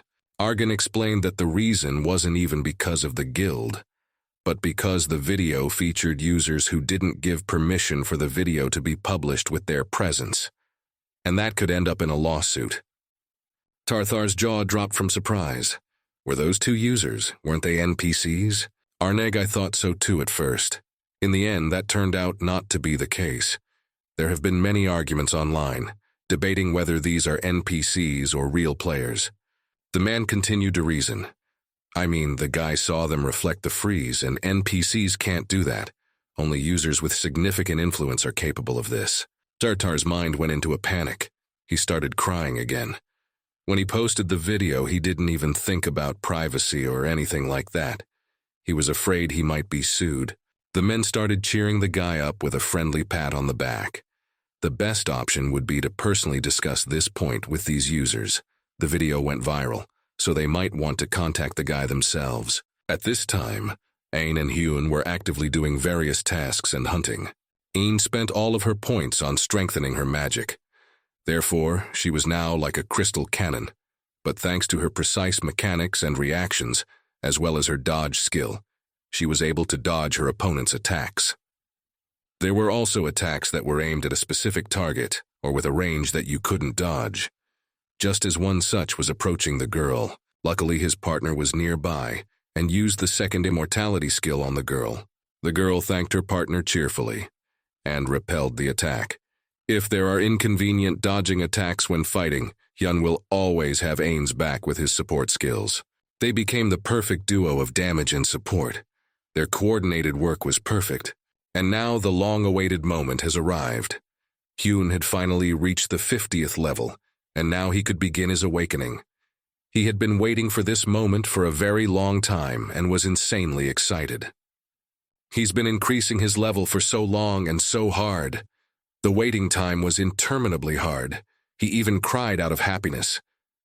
Ain couldn't understand why Hyun was acting like this. The awakening. This is a skill only available to users who have reached level 50. Among users, this skill is referred to as ultimate. This skill is much more powerful than normal. When it is used, the player becomes temporarily invincible. Hyun's face was just shining with happiness. All this time, he had been diligently accumulating skill points just for this moment. Finally, it was time to do a wake-up call assignment. The joy quickly faded away after he received a notification that he could not accept the task of receiving the awakening. With shaking hands, he grabbed the notification window. The notification continued to succeed each other. Support can't participate alone. He only shines when he's playing with others. This is a task Hyun needs to complete with an ally of the same class. Kaedriel immediately came to the boy's mind. That demon is still taunting him. In a rage, the guy smashed the virtual notification window. Ayn watched her partner puzzled. The boy and girl stood in front of the shining gate. Ayn asked if Hyun was nervous. The absolutely confident girl from a few minutes ago was starting to get nervous. Awakening will require a task that analyzes the beliefs, perceptions, opportunities, and decisions players will make during the walkthrough. The reward for completing the task will be a choice of one of the awakening types. The better the task is done, the higher the awakening skill will be. The players entered the gate. The players found themselves in some space where there were no walls, floor, or ceiling. They were just floating in weightlessness. It felt like they were in a dream. Perhaps they were in a space within the subconscious. Still hovering in weightlessness, players began to receive notifications. For starters, Hyun was congratulated for finding a companion. Then came the warning that the awakening was about to begin. Artificial intelligence has begun analyzing players. The retrieval of the keyword from the subconscious of the Hyun player began. Extraction successfully completed. A tangible surface began to appear beneath the player's feet. Hyun's keyword was time. The subconscious analysis of the Ayin player has begun. The girl didn't expect to be analyzed as well. Perform keyword extraction. Ain's keyword, determination. After Hyun's keyword, a floor in the shape of a clock face appeared under the player's feet.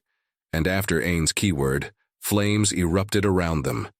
To maximize your potential, you need to reach the subconscious wormhole. The deeper into the subconscious mind players penetrate, the more powerful awakening skill will be their reward. Despite everything, players need to be careful. The deeper they are in the subconscious, the more likely they are to be swallowed up by the subconscious abyss.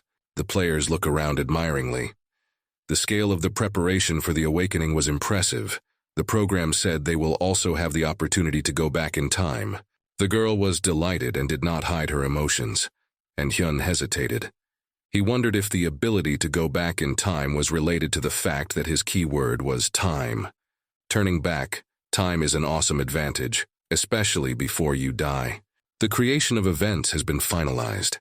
A large start button appeared in front of the players. The guy asked the girl if she was ready. She said she was ready. Players will try to go as far as they can.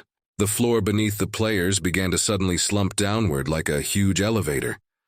The system reported that all player skills were back to their original state, skill points were reset, and stats were temporarily back to 10. It will all come back together once they complete the awakening. After such an abrupt resetting of all stats, the players felt bad. Hyun inquired about Ain's condition. The girl had a sickening feeling of weakness throughout her body. The guy had an assumption that zeroing out all the stats was payment for them being able to use time reversion. The guy decisively pressed the start button. Throughout his extensive gambling experience, he has learned one truth. You don't gain anything until you lose something. He was confident in his abilities and intended to pass this test. The current state of the players is the first level of the abyss. All the events were happening too fast and seemed abnormal to Hyun. That's when Ain's shout caught his attention. She was looking somewhere off to the side and pointing her finger there. The guy immediately looked in the direction the girl was pointing. Not far from them stood the clones. The clones, smiling, looked at their originals. They seemed to have been created from the collected data of Hyun and Ain's joint game. Apparently, the players needed to beat their copies. The girl was amazed. The clones look exactly like them. Looking at the clones, it seemed to Hyun that they were looking down on them. Yet no matter how good artificial intelligence was, there was no way for it to compare to humans. The enthusiastic partners began to warm up. The guy suggested the girl fight against each other's clones. Ayn liked that idea. She thought it would be funny. The guy and the girl were confident in their abilities and in their victory. Their clones looked just as cocky. Hyun set about the task with excitement.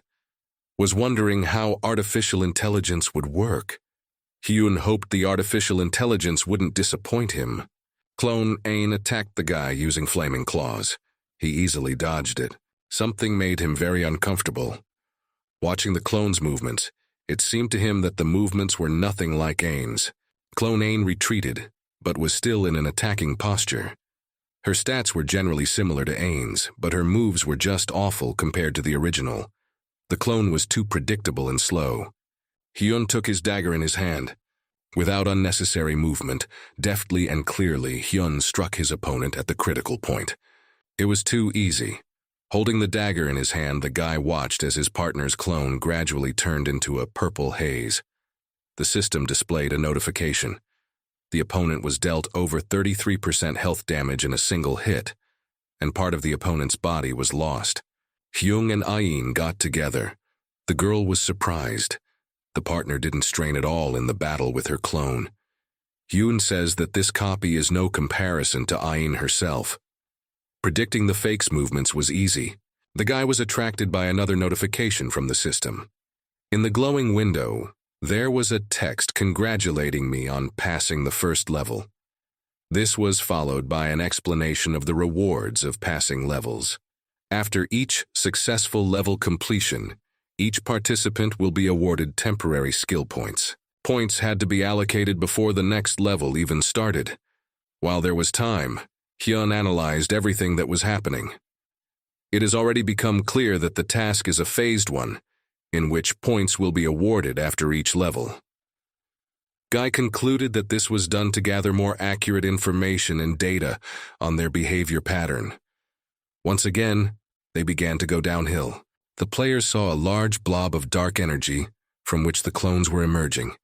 The current status of the players: second level of the abyss. Arriving at the right place, the clones were already waiting for them.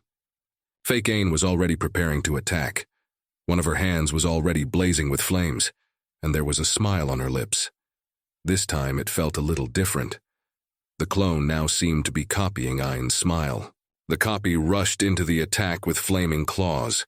Hyun had already gotten into a stance, holding his dagger, preparing to take the blow. Despite the minor changes, the copy was still just as predictable. The guy threw a series of punches, and a new notification of a sustained attack that did over 33% damage. The girl's clone has been defeated. This duel is still incomparable to a battle between two users. Hyun was disappointed. He expected more from the second tier. The copy began to fade away, turning to smoke. The second level was successfully completed, and the partners received another temporary skill points. Hyun and Ain were determined to continue like this. The guy asked, "Is Ain ready to continue?" It didn't take long for the answer to come. The girl was more ready than ever. Once again, they began to descend down to the next level. A dark blob of energy reappeared in front of them, and it seemed to grow brighter. Clones began to emerge from the energy blob. The sight was a little frightening. Ain's copy was engulfed in a purple glow, and purple energy streams developed around it. Her eyes were closed. Imaginary Ain's stats changed, and a new one was added to the skills, but it was hidden. The clone opened her eyes. They were ominously illuminated. The smile on her face was alarming. Hyun was concerned about both the stats and the hidden skill of the fake Ain. The copy approached the guy with incredible speed. The only thought that flashed through my mind was, quickly. Sweat broke out from the exertion. It was as if this faux pas deliberately prevented me from assessing the situation and thinking through a plan of action. His eyes burned scarlet, and his hands blazed with flames. The movements were already similar to Ain's. It made it seem as if there was a predator in front of the guy. Yoon activated second immortality and struck with his dagger. Though similar, the level of artificial intelligence still didn't reach the original. 22 damage done. Purple blood oozed from the clone's wound. She bounced off Hyun with equal speed. The boy gritted his teeth. He didn't hit a vital point. Somehow the blow came from an unusual angle. With one jump, the fake retreated to a safe distance. Hyun reassured himself. It can still be fixed. There's no time limit here. The advantage was on their side. Despite the gradual improvement of artificial intelligence, they continued the battle. The copy inflicted flaming claws attacks. Hyun dodged and struck back with his dagger, and so on and so forth. You don't have to rush to make sure you don't make a mistake. The imaginary Ain swung her claws. The guy reflected. With each of his attacks will deal damage, which means her health will decrease. Everything was going great. A little more and he'll overpower her. Fake stood with his hands flaming. Her gaze was blank but hostile. And so the clone rushed to the attack. Tongues of flame stretched behind her, eyes glittering. Hyun only needed to avoid making a slip. He only needs to throw one punch. Holding the dagger at the ready, Hyun activated the skill. The guy had already thought of everything and everything was going just perfectly. Defense activated. A little more and he won. A moment and the copy was already far behind Hyun's back, and the guy had no left arm. A damage notification appeared. Hyun was shocked. What just happened? No sounds came out of his mouth. His body throbbed with pain in the area of his lost arm. And there in front of him is a damage notice. 33% of the damage was dealt in one hit, lost his left arm. The fake partner slowly approached. Second immortality didn't work, but that could only happen if the damage dealt didn't suddenly increase. Hyun got into a stance, holding his dagger at the ready, checking the clone's stats once more. Hyun was finally able to see what was behind the hidden skill. The name of the hidden skill is Splash. It all made sense to him now. The imaginary Ain looming over him was terrifying. She was like a beast taking pleasure in a fight. The hidden skill surge doubled the damage dealt, if there was less than 10% health left. The guy was holding on to his wound. He had completely forgotten about the hidden skill and let his guard down, believing that he had already won. It was urgent to figure out how to bypass this skill, otherwise the next step could be forgotten. But then something happened that Hyun couldn't have predicted. The notice in front of him read, "Your comrade Ain is dead."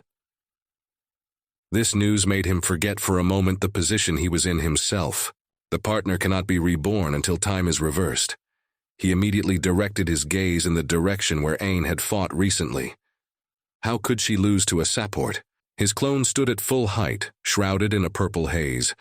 The eyes were burning just like Ain's clone's, and with his hand, he held Ain by the throat, lifting her above the ground. On imaginary Hyun's skill sheet was the skill Sword of Incarnation. The damage that was dealt is absorbed, and then an attack equal to the total damage absorbed is made. Fake Hyun threw the girl's body on the ground. He glared defiantly at his original, smugly smirking. True Hyun was worried about the Sword of Incarnation skill. Maybe this skill calls for a weapon? Absolutely. This skill is nothing like second immortality. Kopia slowly began to approach. Behind him, Ain's body lay on the ground, which gradually began to fade away. If a clone has a skill that deals damage equal to the damage absorbed, that means one thing. Hyun clearly liked his own guess. It's an attack-type skill. Despite the situation, the guy's face was clearly expressing joy. Even though the guy kept his dagger at the ready, he was still distracted. That's what the fake Ain wanted to take advantage of. But the girl's clone got hit first, right in the stomach. The fake Ain began to disappear in a purple haze. The boy looked at his copy with excitement. There was a sinister smile on his lips. Whichever way you look at it, that skill was cheat. Apparently the fake Hyun didn't expect the real one to be able to deal with Ain's copy so easily with only one hand. All that was left was to quickly eliminate his own clone. Imaginary Hyun's head was separated from his body with a single attack. The third level of the abyss had been successfully passed. All members of the group have been awarded temporary skill points. The body of the defeated clone fell to the floor, gradually disappearing. Hyun held a dagger in his hand that was covered in a blue glow. Finally, another phase was over with. A system notification appeared. Awakening skills have been unlocked. Support skill, Reverse Shield, and the melee magic skill, Tide of Magic Power. Warning! Only one awakening skill can be selected. You have to choose wisely. Hyun stood on giant gears. Awakening skills are only now beginning to be discovered. When the guy played Azra, the difficulty in Abyss increased from the 4th floor. A lot of players were hesitant to move on because of this. Now it's going to be a real fight.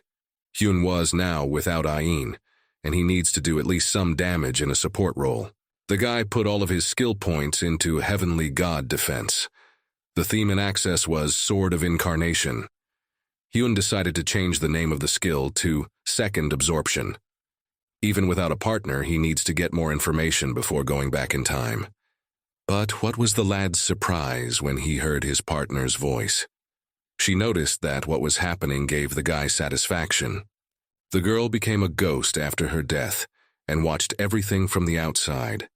She had seen her partner fight honorably after her death. Hyun looked around to see Ain. She warned that it was useless, he wouldn't see her. He asked the girl not to leave the game, for she would be revived when he turned back time. The girl didn't know that, and of course stayed. The next battle is about to begin. The guy asked the girl to stay by his side and warn him in case of danger. Of course, the girl was willing to help her partner, even being in a position like this. Finally, the fakes showed up. This time they looked serious. Hyun immediately began to study their stats. Their performance was much higher than past levels. Other than that, each had 2 new unknown skills. The opponents were incredibly strong. Even Ain found the opponents challenging. But Hyun now has the Sword of Incarnation, which means he has a chance to win too. The guy was confident that with his new skill he could beat them. Clone Hyun raised his hand up, and blue streams of energy formed around it.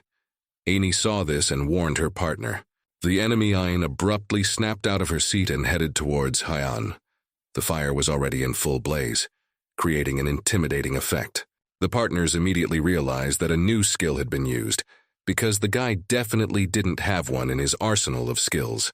It seemed to Hyun that this was a common support skill. This skill increased damage and attack range. Holding a dagger in his right hand, Hyun rushed forward to attack Ain's copy. There was no point in trying to hang on any further, or you'd just take more damage. Guy wants to get in close to his opponent so that she is in range. He was able to get almost close to the fake Ain and activated Second Absorption, and absorbed the damage dealt. After absorbing it, he immediately used the Sword of Incarnation and released all the damage.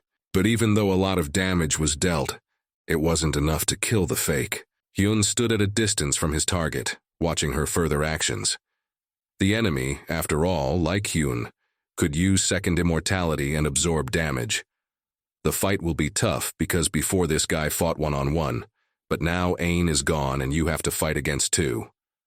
Ain warned Hyun of the attack just in time, and he was able to dodge in time, but also warned that his copy was preparing to use the Sword of Incarnation. These 2 fought as coherently as Ain and Hyun. The boy exhaled heavily. The battle had just begun and he was already nearly dead. Ain's shout of attack from behind.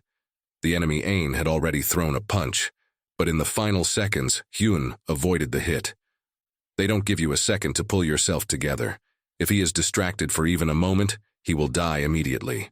Before Hyun could dodge the attack that had passed, another attack was immediately launched. The blow caught up with the target, but Hyun, kneeling, managed to redirect it with a skill. 52 damage taken. Hyun was worried about her partner. He barely managed to dislodge the blow to his arm, but overall he was fine. His clone stood far away, and his arm was outstretched and pointed in his direction. There was an energy emanating from her that said that the attack was made by him. And since when did support have long-range attacks in their arsenal? The skill that the enemy Hyun used, Support Fire, dealt damage to the enemy for a certain distance. Things were not going well. Ain was concerned and suggested that Hyun roll back the clock, but the guy didn't want to do that just yet. Ain's copy was already heading towards the enemy. Hyun had something else he could do. The clone's hands flashed and its eyes no longer looked human. Fake jumps up for a strike. The flames on her hands were huge and burning before they even reached their target. Hyun smiled. Another afterthought fueled his interest in the battle. He activated the Second Absorption. An attack of incredible force descended upon the lad. He was on fire. Ain's copy landed nearby. Gritting his teeth, Hyun gritted his teeth against the pain of the fire. 784 damage done. His body and clothes were burning and causing pain, though not real pain, but pain nonetheless. He knew that at this distance, the clone's attack would be incredibly powerful. Game notice. More than 33% damage is dealt in a single hit. The player's body suffered severe burns. The imaginary Ain bounced off Hyun and landed next to her partner. Hyun was still engulfed in flames. Next to him, as promised, was the ghost of Ain. Health cannot be restored until the burns are healed. Ain didn't stop asking to go back in time. She was worried about her partner. Player Hyung's health is below 20%. The effect of the Blood Fairy cloak was activated. When the effect was activated, the image of a blood fairy appeared behind the guy, and he was all shrouded in a red aura. Hyun told Ain to just watch him. The clones were puzzled. They didn't realize what had just happened. The guy's eyes also took on a red hue. The effect doubles the player's speed for 60 seconds. The guy didn't stop smiling. He'll be faster now. In almost an instant, he had shortened the distance and was already in front of Ain's clone, preparing to strike with his dagger. Imaginary Hyun quickly activated a defense on his partner. Hyun's eyes looked exactly at his own copy. He'll be the first to eliminate it. The defense managed to work before the guy got close to the girl, but it was wasted mana. With incredible speed in front of Ain's clone, he changed direction 90 degrees and headed towards a copy of himself. And now he's already in front of his copy, striking with the Sword of Incarnation. At this rate, Hyun began to see the possible options for victory again.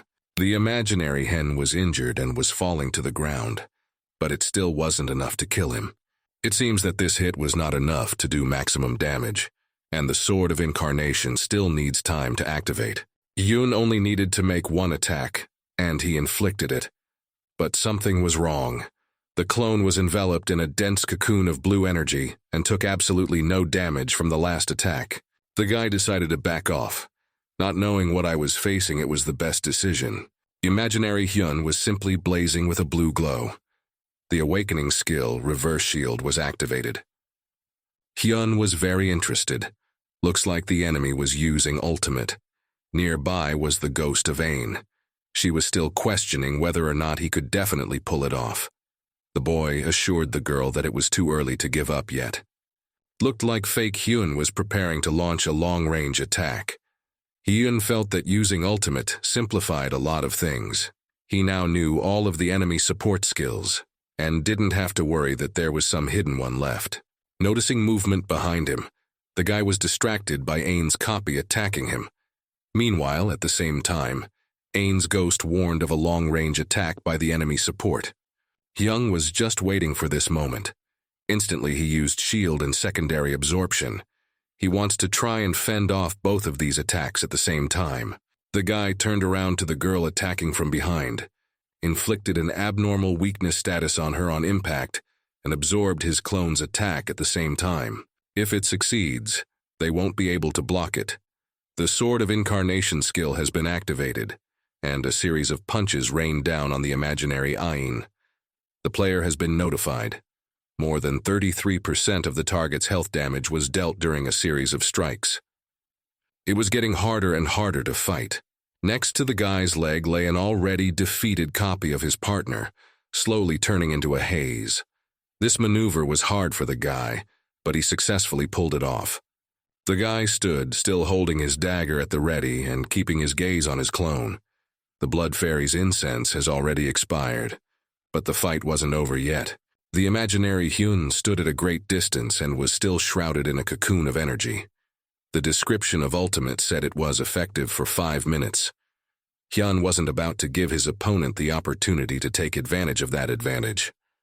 The boy asked the ghost of Ain not to help him anymore. The girl wondered why on earth he would refuse her help. Hyun smiled smugly. It's a situation he wants to handle on his own. His opponent no longer had any hidden skills left. Hyun has already studied all of them, and the clone's main trump card has already been used. Imaginary Hyun seemed to realize that he was at a disadvantage. There was concern on his face. The only thing separating him from losing was an activated ultimate, and once it expired, there was nothing he could do. For the few short minutes that remained, Hyun actively reduced the fake's health line. When ultimate ended, the clone became completely helpless, and Hyun was victorious. Temporary skill points were awarded as a reward. The battle really wore the guy out. His body weakened as soon as the level was announced. Ghost Ain touched his partner's shoulder in encouragement.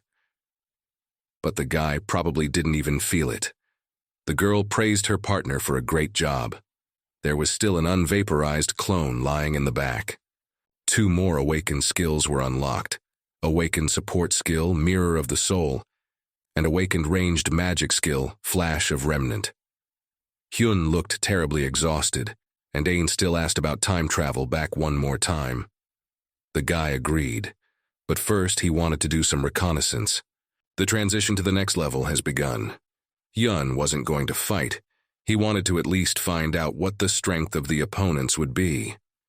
The current location is the 5th level of the Abyss, and now, from a huge blob of gloomy violet energy, images began to appear, gradually taking human form. First, Hyun decided to check Ain's clone stats. The clone was already almost formed and looked extremely hostile. Her performance was incredibly high. They could easily be compared to named monsters. On top of that, the skills were unrealistically abundant. Comparing the game with Azura, Hyun saw a clear difference. The walkthrough in this game is much more difficult. Only Hyun's clone remained standing at the place where the clones appeared. The imaginary Ain had disappeared somewhere. The guy was so engrossed in learning skills and running tests that he completely failed to notice that Ain's clone was already beside him. The nearby ghost Ain spotted the enemy and tried to warn her partner. He needed to activate the time reversion immediately. He only had time to turn around, and the fake's hand was already a few centimeters from his face. The clone grinned sinisterly. Hyun was confused and didn't have time to orient and react. It was only seconds away from death. There's no way he's going to avoid getting hit. Ghost Ain was wildly frightened. She could only watch and could do nothing to help her partner. The boy's eyes were wide open. The claws were almost in his eyes by now. At this rate, he's going to die for sure. And it was in those final seconds that he managed to activate the time reversion. The guy was falling in infinite space. His eyes were closed, still waiting for the blow and imminent death. When Hyun opened his eyes, he saw a multitude of images all around him that changed like old film. As he looked closer, he realized that these were his memories from going through the quest of awakening. A notification appeared in front of my eyes. Time had reversed. A loud scream escaped Hyun's lips. The eyes were full of terror, and there was a heavy puff of breath from the resulting fear of imminent death. The flesh and blood Ain appeared nearby, if such a statement was acceptable in virtual reality. The girl was glad her partner had made it after all and turned back the clock. She's alive again, and the guy has his left arm back.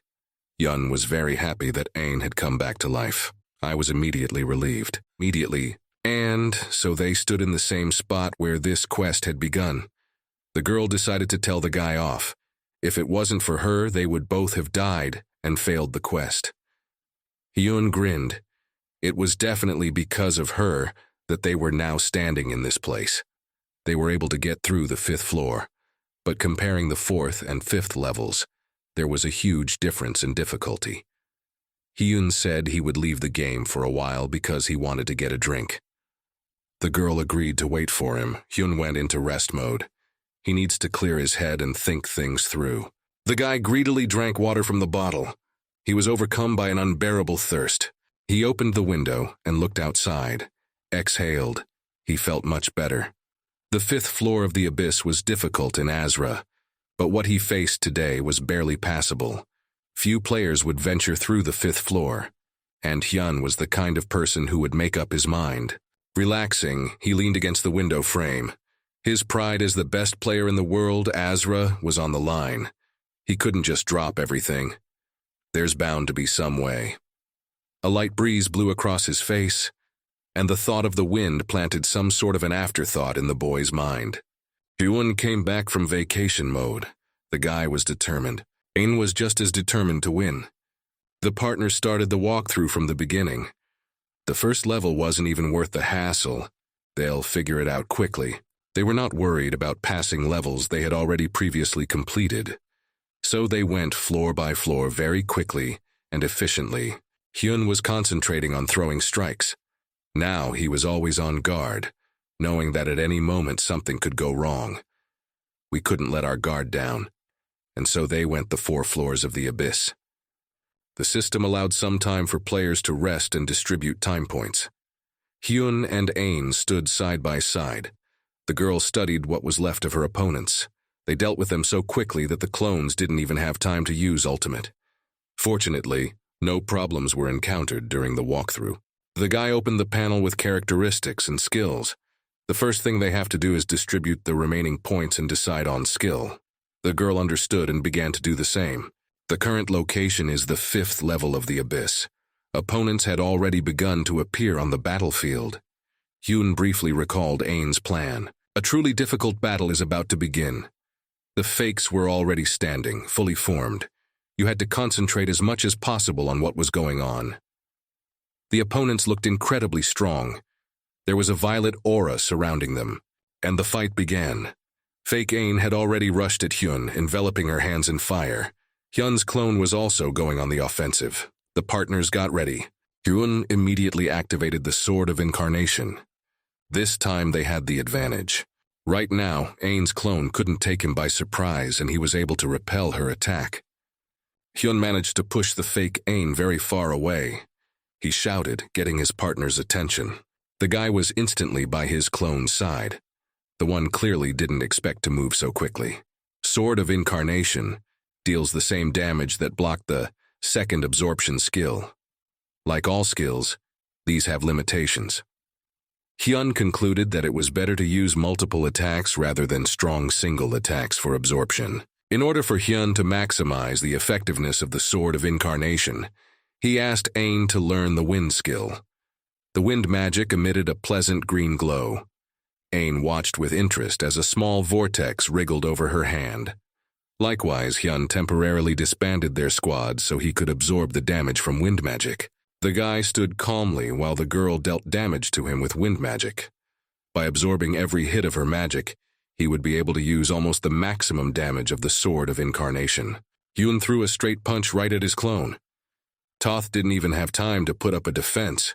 Thanks to absorbing wind magic, the guy could block the attacks of named monsters. Since Hyun had disbanded the squad, his support skills could no longer be distributed to Ain. They were able to make up for it with the wind barrier. Ain, stretching her arm forward, conjured a wind spell. Armed with the still active Sword of Incarnation and accelerated by Ain's wind magic, Hyun intended to make the most of it. He was very serious. As long as he has time, he'll get as close as he can, and he'll run it out of the defense. Hyun threw a series of punches at the clone, who still hadn't managed to fight back at all. The guy was very pleased. Everything was going just fine. They will not allow opponents to apply skills. Ain had a mission to distract her copy. She imprisoned her in the wind barrier and constantly moved around in a circle, preventing her opponent from getting her bearings. Jung, on the other hand, had to take care of the enemy support. The guy ran towards him, continuing his attack. They had to deal with them as quickly as possible. But then fire was reflected in Hyun's eyes. The clone was standing with his back to the guy, so the guy couldn't see that hellish smile. But it was too late. He won't be able to dodge. The heat of the flames touched his face. Things have gone a little off the rails. There was a tremendous explosion. Aine turned around fearfully. Hyung was there. The girl called out to the guy to see what happened and if he was okay. Hyun, shielding himself from the fire, jumped out of the fiery blaze. Leaning one knee on the floor, he shouted to his partner that he was fine, and it wasn't an attack skill at all. He stared in horror at where the fire was burning. Things were getting worse. Out of the fire, she looked up at him. It had better be an attack after all. Young's clone used ultimate. Enemy support awakening skill, Mirror of the Soul. This skill allowed you to become a copy of another player, but with the condition that the player gave his consent. Out of the flames, another copy of Ain was slowly coming toward Hyun. The first copy of Ain snapped out of her seat and rushed in the other direction. Ain herself didn't immediately realize what had happened. The girl shouted to her partner, alerting him to the fact that the copy had changed target. Hyun didn't immediately realize what she meant, so he turned around. He didn't understand what she meant. The moment he turned around, the copy in front of him jumped up. He immediately realized the mistake he had made. but that was already enough for the enemy to launch an attack.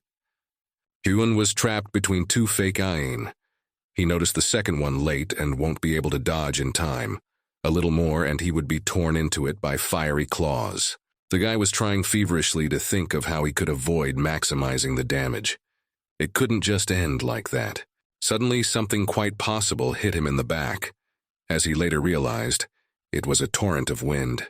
That punch literally pushed the guy out of the place of defeat. Both fakes parted only the air with their claws. The boy heard Ain scream. Lucky she figured out how to save him. He hadn't expected this and was surprised. The girl stood confidently in a fighting stance and conjured wind magic. The guy needs to pull himself together. The enemy's recent actions have thrown off his concentration. He has to keep dodging. Thanks to Ain Hyun's support, he came to his senses. He landed on the floor and thanked his partner. The boy stood, armed with his dagger. Opposite him stood two fake Ain. The partner says she'll cover for Hyun and he should definitely think of something. There's got to be a way out, right? The guy got into an attack stance. Before that, he fought against support.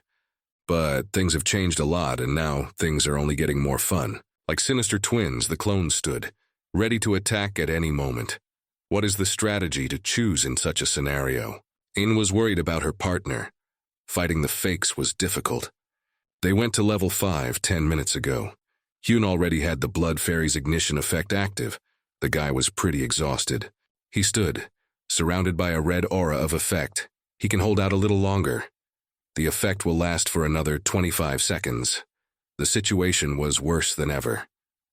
Hyun's eyes seemed a little cloudy from fatigue. He decided that if they were on camera at that moment, it would make for some crazy movie. The boy dodged another attack from the enemy. He was able to avoid a massive firestorm. The enemy had a defense against second absorption, which complicated matters even more. Even with Blood Fairy spell, he has great difficulty dodging enemy attacks. The second copy didn't wait long and attacked as well. It was worth dodging the attack of one as the other attacked from a blind spot. Up until this point, he was able to hold on thanks to Ain's support. But there's a limit to it too. Getting one direct hit from one pseudo-Ain was enough for him to die. The two copies stood side by side, sinister grimaces on their faces, wide smiles and beastly stares. Fire was blazing all around them. Hyun was already beginning to doubt the reality of passing this floor. The partners stood side by side. Hyun exhaled, admitting that they were in trouble.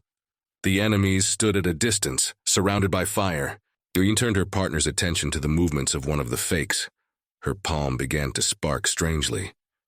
The partners couldn't understand what the pseudo-Ain was doing.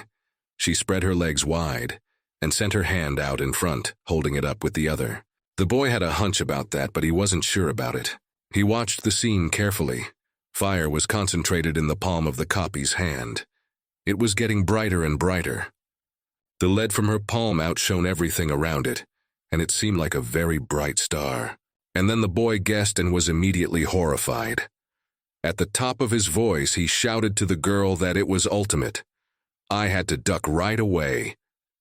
Meanwhile, the flames had already reached maximum concentration and were waiting to be released. And then a shot rang out. His strength and power were simply unbelievable. Hyun and Ain managed to jump back out of range just in time. The original explosion. This skill collected mana from the surroundings and releases it in the form of a beam. The higher the amount of mana collected, the more powerful the attack. Miraculously dodging, Hyun marveled at the strength of this skill. The power of this skill was so great that even the battle arena was damaged. Hyun shouted to him. The danger was right in front of him. Hyun immediately paid attention to what was happening up ahead. He was just starting to land after dodging, and ahead of him a second copy was already aiming at his another ultimate. The same attack is about to be repeated. If the clone now uses ultimate again, the explosion will be much more powerful. The power of this skill depends on the mana that was used on the battlefield, and if you add mana past to this attack, what kind of destructive power will this attack be? Thinking about defense in this case is useless. The guy wasn't sure if there was anything that could stop that beam. Only one thought entered Hyun's mind at that moment.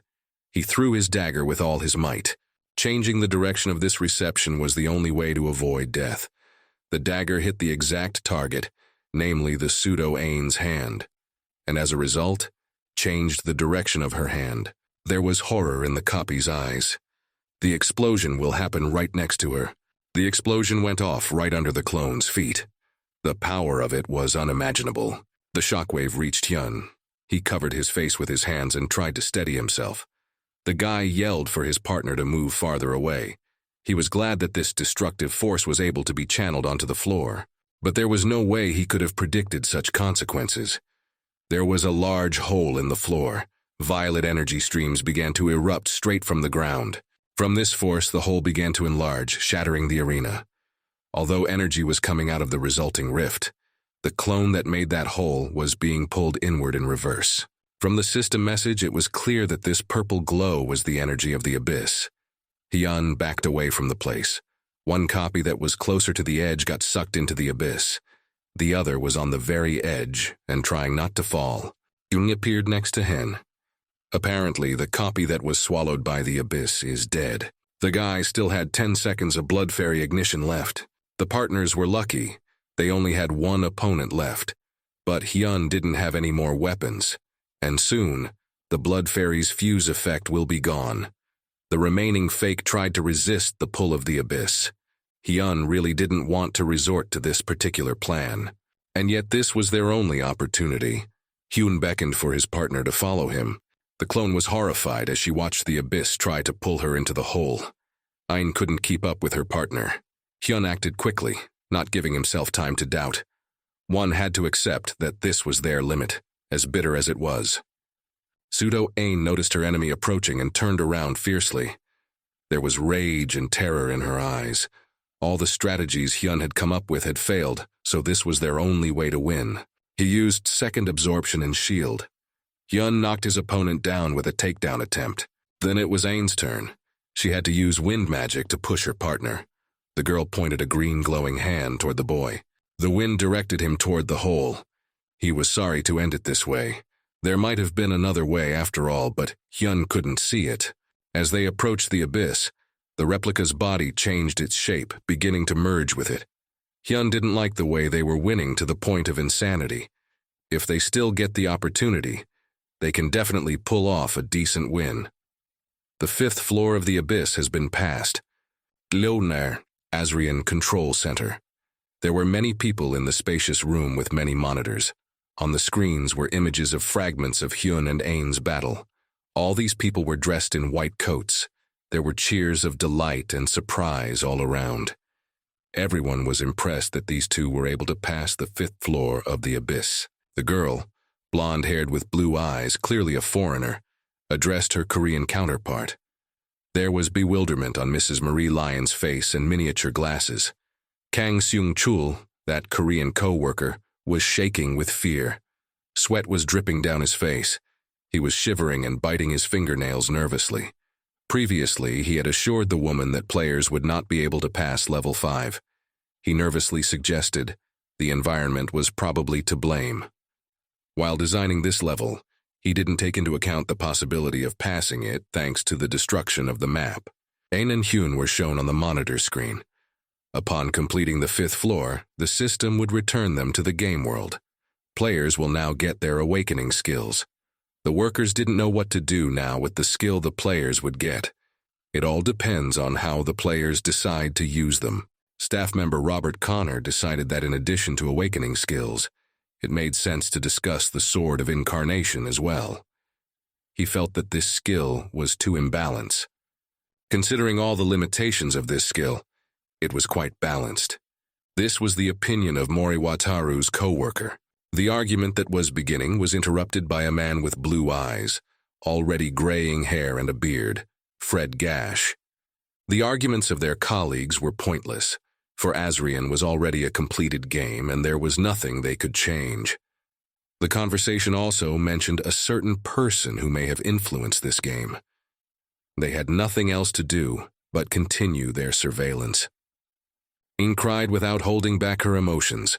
The sounds of her childish sobs seemed to be audible in every corner of the virtual world.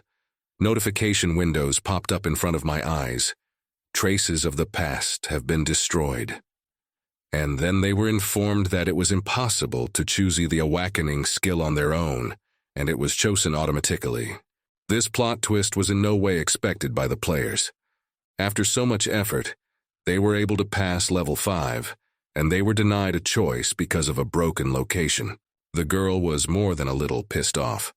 The desire to choose an awakening skill on his own was too great. She waved her hands furiously, clenching them into fists, thus shattering the notification window. Hyun tried to gently reassure his partner. Even though the guy was upset too, he reacted in a much more restrained manner. They couldn't do anything about it anymore anyway. Hyun suggested to his partner to see what skills the system automatically gave them.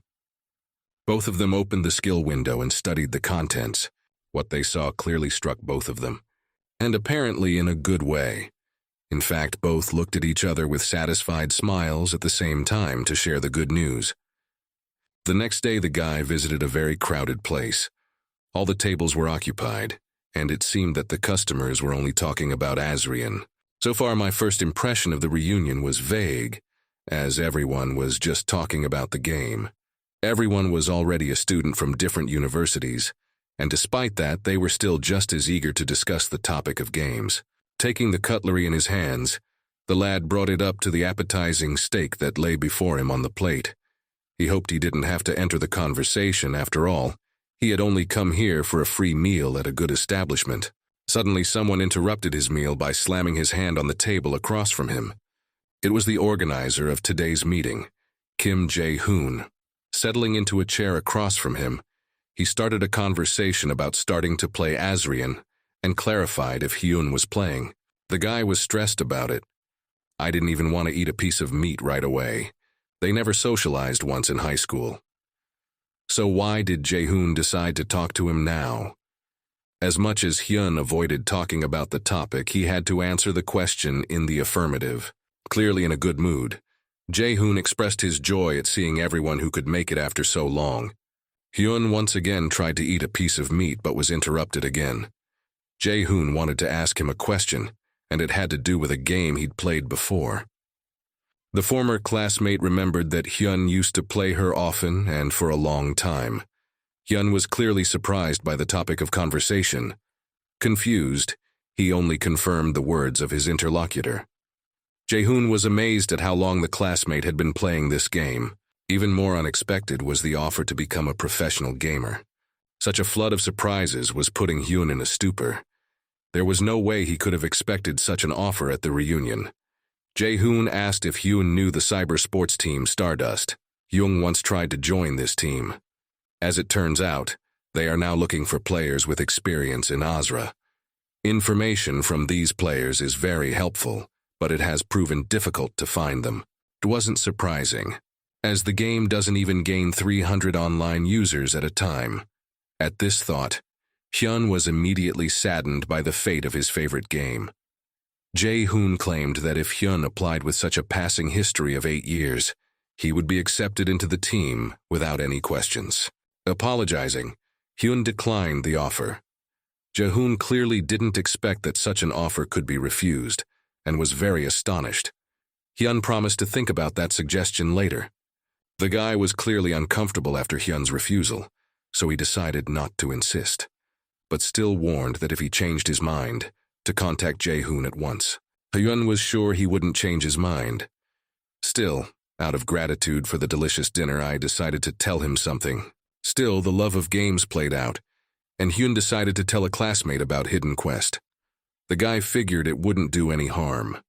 This time the action took place in the beautiful magical kingdom of Livia.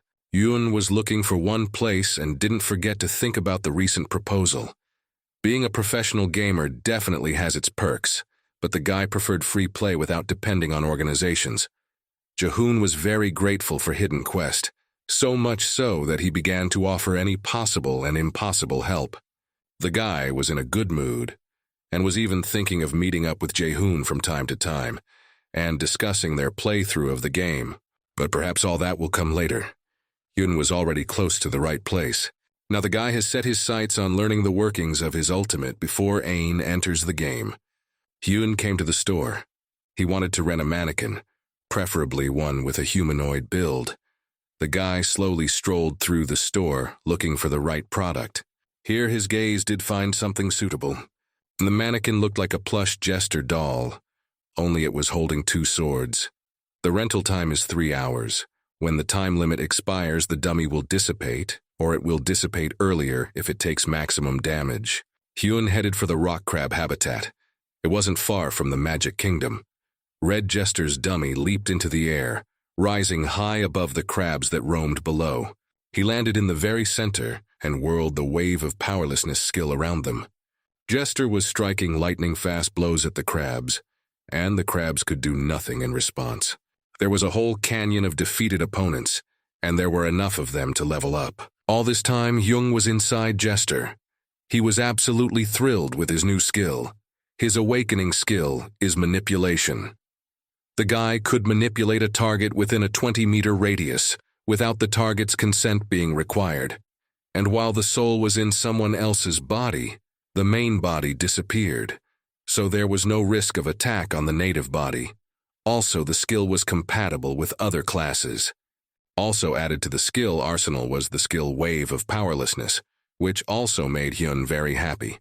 This skill could lower the opponent's defenses to the bare minimum. Having done the damage calculations, most enemies will have 0 defense, unless that enemy happens to be a level 200th or 300th boss. At this rate, the guy made it to the named boss of King Lashir. It was a giant, staggeringly large crab, confident in quick movements. Jester, being controlled by Hyun, throws a series of strikes. Everything was going great. The boy was actively progressing and mastering his skill. Ain lifted her head up in surprise. Was this really the place her partner wanted her to go? Hyun smiled contentedly. Just as he expected, here was the one they needed. In front of the partners was a huge ice golem that clearly wasn't just standing here for nothing. The players visited the ancient ruins of Mount Califair. The golem was 150th level, and Ain wasn't sure if they could overpower it. Hyun admitted that they really wouldn't have been able to match him before, but having ultimate made all the difference. Guy told Ain to get ready to shatter that block of ice in seconds. Hyun's body began to glow brightly and lifted off the ground. Gradually, it became transparent. He activated the awakened manipulation skill. Ain's body was covered in the same glow as Hyun's body a few moments ago. The partners gradually merged into one body. The sensation was unusual for both of them. Even though Hen had already used the skill on a dummy, it felt different with a real user. The girl noticed her partner's confusion and didn't miss the opportunity to play a joke on him. It felt very different. Their consciousnesses seemed to be layered on top of each other. The girl continued to nudge the guy, offered to take charge of the body since it's hard for the partner. But he wasn't going to give in to her provocations and left control of his body to her. Taking control of Ain's body, Hyun stood up, spreading his legs wide and putting one arm out to the side. The skill, Wave of Powerlessness, has been activated. White light began to ooze out all around. Hyun wanted to show how he could handle the boss with Ain's power, which is enhanced by his ultimate. The girl watched. She wondered how Hyun would act. She wanted to get to know his combat mechanics better, and now is a great chance to observe it from so close. The girl's body snapped out of her seat and rushed straight at the enemy. His hands were already burning with fire. Hyun in Ain's body jumped high above the boss. The flames were like huge wings of fire. Ain was confident in one-on-one duels, but Hyun was different. He was excellent at navigating fights against a group and any mission where there were a large number of players and opponents. The girl's body took a powerful blow. Fire was blazing in all directions. Ain wanted to know how Hyun was able to get such results. Hyun was delighted. A lot of critically dealt blows. The result was amazing. When compared to Azra, it was possible to deal such damage while being at level 250, and she and Ain were only level 50. Hyun in Ain's body successfully landed on the icy surface of the mountain. In front of him, the ice golem collapsed into pieces of ice. The guy canceled the effect of his ultimate and separated from the girl's body. She was impressed. Ain said it was awesome. She had already thought they were going to go hunt something else, but Hyung said they weren't done yet. The girl rejoiced in her heart. Otherwise, it all happened too fast. She didn't even have time to study anything. From the side came someone's enthusiastic exclamation. The boy skeptically shifted his gaze in the direction of the noise. It's exactly what he's been waiting for. Standing in front of the players was a suspiciously sinister-looking old man with a shiny bald head and beard. He actively applauded his partners. The ice golem was his creation, and the old man was thrilled that they could defeat it, even if it wasn't clumsy. Without further ado, he suggested that the players accept his assignment. Of course, the old man promised a good reward. A task window appeared in front of the players. The purpose of the assignment was hidden. It can only be recognized by accepting the assignment. Hyun and Ain stood across from the old man. He waited for their response. The guy, making a cute face, accepted the task. A notice of acceptance of the building appeared. The old man liked that Hyun didn't hesitate to answer. He pointed toward the entrance to the ruins. The rear seemed uncomplicated. You just had to guard the entrance. Remaining just as ominous, the old man explained further. The partners only needed to be on assignment for an hour each day. Anyone attempting to enter the ruins must either be killed or stopped. The old man was already heading towards the ruins. His silhouette was already vaguely visible through the wall of snow. Lastly, he said that the players themselves are not allowed to enter the ruins either. The old man walked away, chuckling grimly. Ain asked Hyun how he knew about this quest. Was it really the same in Azra? The guy replied that when he used to be a member of the guild, he had been told about it. Ain immediately made a suspicious face. She decided to clarify if the person who told Hyun about quest was a girl. The boy was a little puzzled by the question. He didn't know the answer because before they started playing Azrian, he thought Ain was a guy. Ain's answer was satisfying. Hyun stared at his partner in incomprehension. He found her behavior odd. The girl noticed Hyun's confusion and reminded him that she was on a mission and needed to focus. The first day of Ain and Hyun's unusual assignment has begun. From where the ruins should have been, a huge pillar of light streamed straight up into the sky. He was visible seemingly from anywhere in the magical world. The partners stood very close, and the sight was mesmerizing. Hyun watched the light with the eyes of a child. He reminded her of a laser show. The guy, however, had other associations. Memories of the fifth floor of the abyss and the terrifying ultimate imaginary Ain surfaced in the guy's imagination. A shiver ran through the boy. The first day of the assignment went smoothly, without incident. Ain was bored, so she proposed a duel to her partner. Toth decided to surrender without starting a fight by putting his hands up. For the first day, they were rewarded with skill points. Ain decided to give her award to Hyun. The boy was surprised, but didn't refuse. Day 2 of an unusual assignment. Ain squatted down, drawing something on the snow with a stick. The girl was bored. Isn't there going to be anyone today, too? The guy wasn't sure, but he thought it would be better if no one showed up here for as long as possible. But in the distance of the forest, a group of players could be seen approaching through the blizzard. Hyun told the girl to prepare for battle. The players, taking their time, walked towards the ruins. They were delighted. The task was easy, but the reward for it was very attractive. The whole group praised the person who found this task. One guy with a low level wouldn't be able to complete the task alone, so his senior guildmates went with him. They also promised to give him more awards. One of the group noticed how bright and open the area was. It was impossible to get lost. The pillar of light was already perfectly visible. The players could not ignore the beauty of this spectacle. The other guy noticed something near the pillar of light and was trying to get a closer look. At first, everyone thought it was a monster, but it looked very much like a human. In an instant, what they had just been contemplating in the distance appeared before them. The whole group was confused and disoriented. It was Ain, protecting the entrance as the customer had commanded. If she asks the group to turn around and leave, they probably won't listen.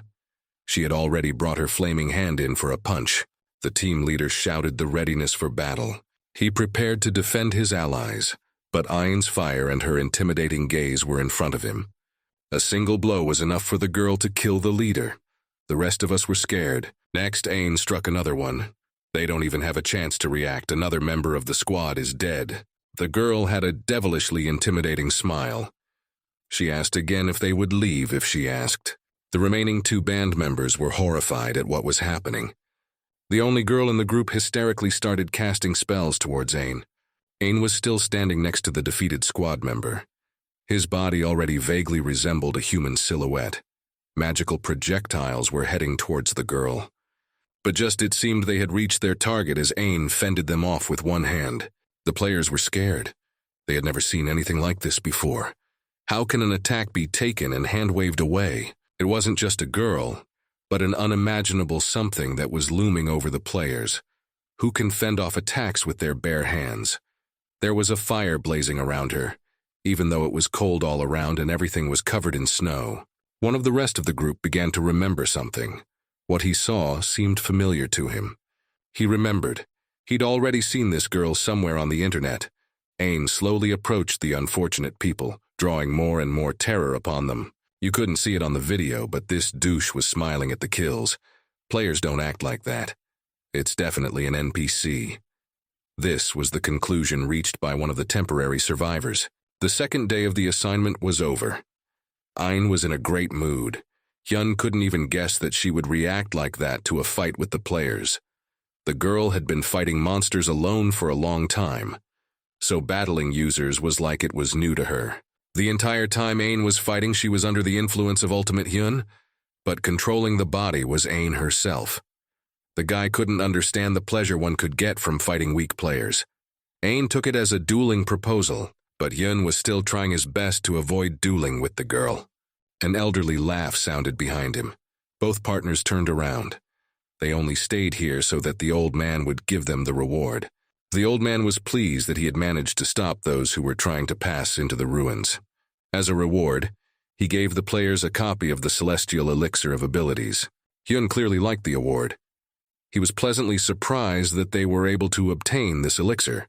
Ain hadn't heard of this elixir before, and decided to ask Hyun if this stuff was good. The guy replied that it was very difficult to get at least one such bottle in Azra. Without hesitation, Hyun held out the bottle of elixir to his partner. The girl was a melee mage, so she needed the elixir more. She hadn't expected that after receiving such a rare item, Hyun would give it to her. Ain seemed to glow with happiness while accepting the gift from her boyfriend. Hyun smiled good-naturedly at the girl. She seemed to be in a very good mood. After a while, Hyun met up with Jae-hoon again. A classmate asked me not to be shy and to eat as much as he wanted. He enthusiastically shared the news after going through the quest that Hyun had told him about, because Jae-hoon had climbed 10 levels because of it. Hyun's reaction to his classmate seemed overly emotional. He didn't think his advice was all that meaningful. But Jae-hoon was of a different opinion. The boy decided to share his find with Hyun as a token of his appreciation. After a while, he found an ad on his phone that he wanted to show. Hyun was curious. What was it that Jae-hoon had found? He saw an assignment that was exactly the opposite of his assignment. Quest was open and accessible to everyone, and the rewards were tremendous. The guild that Jae-hoon was a member of took up an active study of this quest. Hyun confidently stated that it was impossible to pass this quest. Holding the interlocutor's phone in his hands, Hyun with a serious face asked Jae-hoon not to take that quest. The classmate got worried. Why is Hyun asking not to take quest? What's the reason? Jae-hoon prepared to hear something scary and frightening, and Hyun somehow faltered, not knowing how to answer. Hyun didn't want to kill Jae-hoon when he goes with his co-guildmates to fulfill this quest. But I didn't want to talk about my assignment either. So he said it's just not the place to go. He also provided no reasons. Jae-hoon was taken aback by such an argument. He didn't even know how to react. Hyun was annoyed. From the looks of it, today's assignment is going to be boring and without a fight. Hyun tried to play along with the girl, though he himself was clearly in favor of them doing without fighting. Still, Hyun managed to convince his classmate. Jae-hoon even promised to change the guild's mind. Hyun certainly doubted that the guild would listen to a single player, but it looked like he had succeeded, and they didn't show up today. Hyun looked at Ain.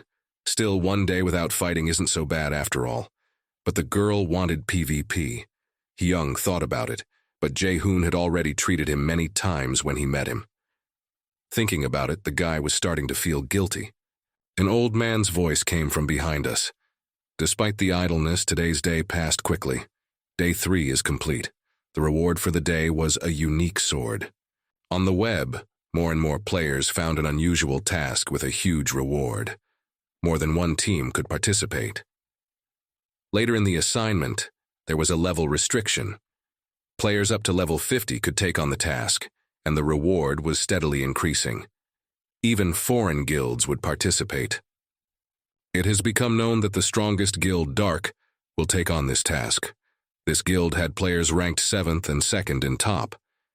It looks like this assignment has become a worldwide event. Many were already in anticipation of the live broadcast. Hyun was actively warming up before another day's assignment.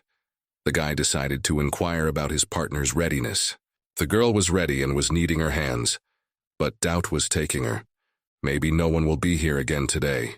Hyung seemed confident that they wouldn't just have to be bored in this snowy wilderness today. A group of people could be seen in the distance. It looks like the rumor of an unusual quest has begun to spread. Partners have to be careful. It was the last day of Hyun and Ain's assignment, so they had to do well to protect the entrance to the ruins. Hyun activated the awakened manipulation skill. His body began to dissipate and move to Ain. The presenter was loud and enthusiastic to inform the audience of the historic moment. For the passage of the quest of the Count, gathered the better of the Azrian Guild. The live broadcast of this important event for players was conducted by Games TV. At the table sat 2 young men in suits. Behind their backs was a huge screen with the name of the game on it. The presenter, who had been talking the whole time, introduced himself as Seo Jun. Seo Jun kindly introduced the person who would be helping him comment on what was going on today. Sitting next to him was Stardust professional gamer Kim So-yeon. Toth greeted the audience. The host asked if Seo-yeon's guild would be participating in this quest. The gamer replied that the guild had originally made preparations to take part in quest, but still, after assessing the possible risks, decided to back out after all. In fact, Kim Jae-hoon was a member of that guild, and it was because of him that Seo-young decided to stop training. The host only hoped that the Stardust Guild would not regret refusing to participate. So-young was hoping for that too. While the men were dialoguing, one of the guild had already reached the right place. The Myth Guild was the first to arrive at the quest venue. She was ranked 3rd in the nation. The group of players was confidently led by the guild vice master. It looks like they decided to complete the mission before the Dark took action. But today's commentator had a different opinion. As a player, he believed that Dark had decided to assess the situation with the help of other guilds. But then something caught his attention. The vice master of the Myth Guild was heading towards the lonely girl standing alone. The girl was mistaken for a player that had already started the mission. The man turned to the petite girl. Did she really single-handedly decide to go through quest? She stood with her head down and her arms crossed behind her back. There was bewilderment on the man's face. The place was clearly dangerous for such a fragile person to be in it. A smile appeared on the girl's face. In a sweet, quiet voice, she asked who the gentleman standing in front of her was. From the man's demeanor, the man thought that the girl was an NPC. He introduced himself as the vice master of a great guild that ranked 3rd in the rankings. And since the girl was an NPC, the man decided to find out how to get to the ruins. But he didn't have time to finish. He was dealt a lightning blow that caused him to feel unbearable pain, and blood rushed from his mouth. The other members of the guild group were stunned and confused, not expecting such a thing. Their vice master's body was hacked to pieces in one blow. The girl's hands burned with fire. She will spare no one, for she is commanded to guard the entrance to the ruins and keep out outsiders. The fire grew more and more intense. Ain's face was now perfectly visible, and the enemies could see that she was smiling. There were 60 minutes to complete her assignment. Someone in the group started yelling hysterically at the girl. Like, how dare she kill his deputy? Ah, so it was the guild master. The hysterical master ordered the others to attack Ain. The whole group rushed to attack the girl. The girl stood quietly, waiting for her opponents. Hyun, using manipulation, was in Ain's body, allowed her to not hold back, because he would cover her in case of danger. From the girl's feet came waves that spread across the surface of the ground, reaching the enemies that were already close. There was a tremendous explosion. The guild master on the sidelines was aghast at what was happening. The enemy was only one, but very strong. This girl had strange movements not typical of players. Physical attacks don't go through her, and she fends off ranged attacks in an unknown way. The guild master decided she was a humanoid monster, but not a user in any way. And now this monster was right beside him. The girl looked up from below, but it seemed like she was looking down. Boredom was imprinted in her eyes. The guy didn't even have time to react. He couldn't understand how she was able to be near him so quickly. He figured she was the boss of this quest. Eerie screams were heard, and the broadcast was interrupted. The anchor and commentator were shocked by what they saw. The Myth Guildmaster was killed, and the entire team that ranked third in the rankings was easily defeated. Seo Yeon was amazed by the incredible strength of this boss. By refusing to participate him, the guild made the right decision. The girl was endowed not only with tremendous strength, but also with incredible intelligence. Being outnumbered, she attacked first and took control of the situation, creating chaos. The gamer's reasoning struck awe into Seo Jun. The presenter decided that the girl was the result of a very advanced artificial intelligence. The remaining guild members scattered in fear. The girl seemed to inspire more fear than any monsters. Suddenly, news shocking to most has come to light.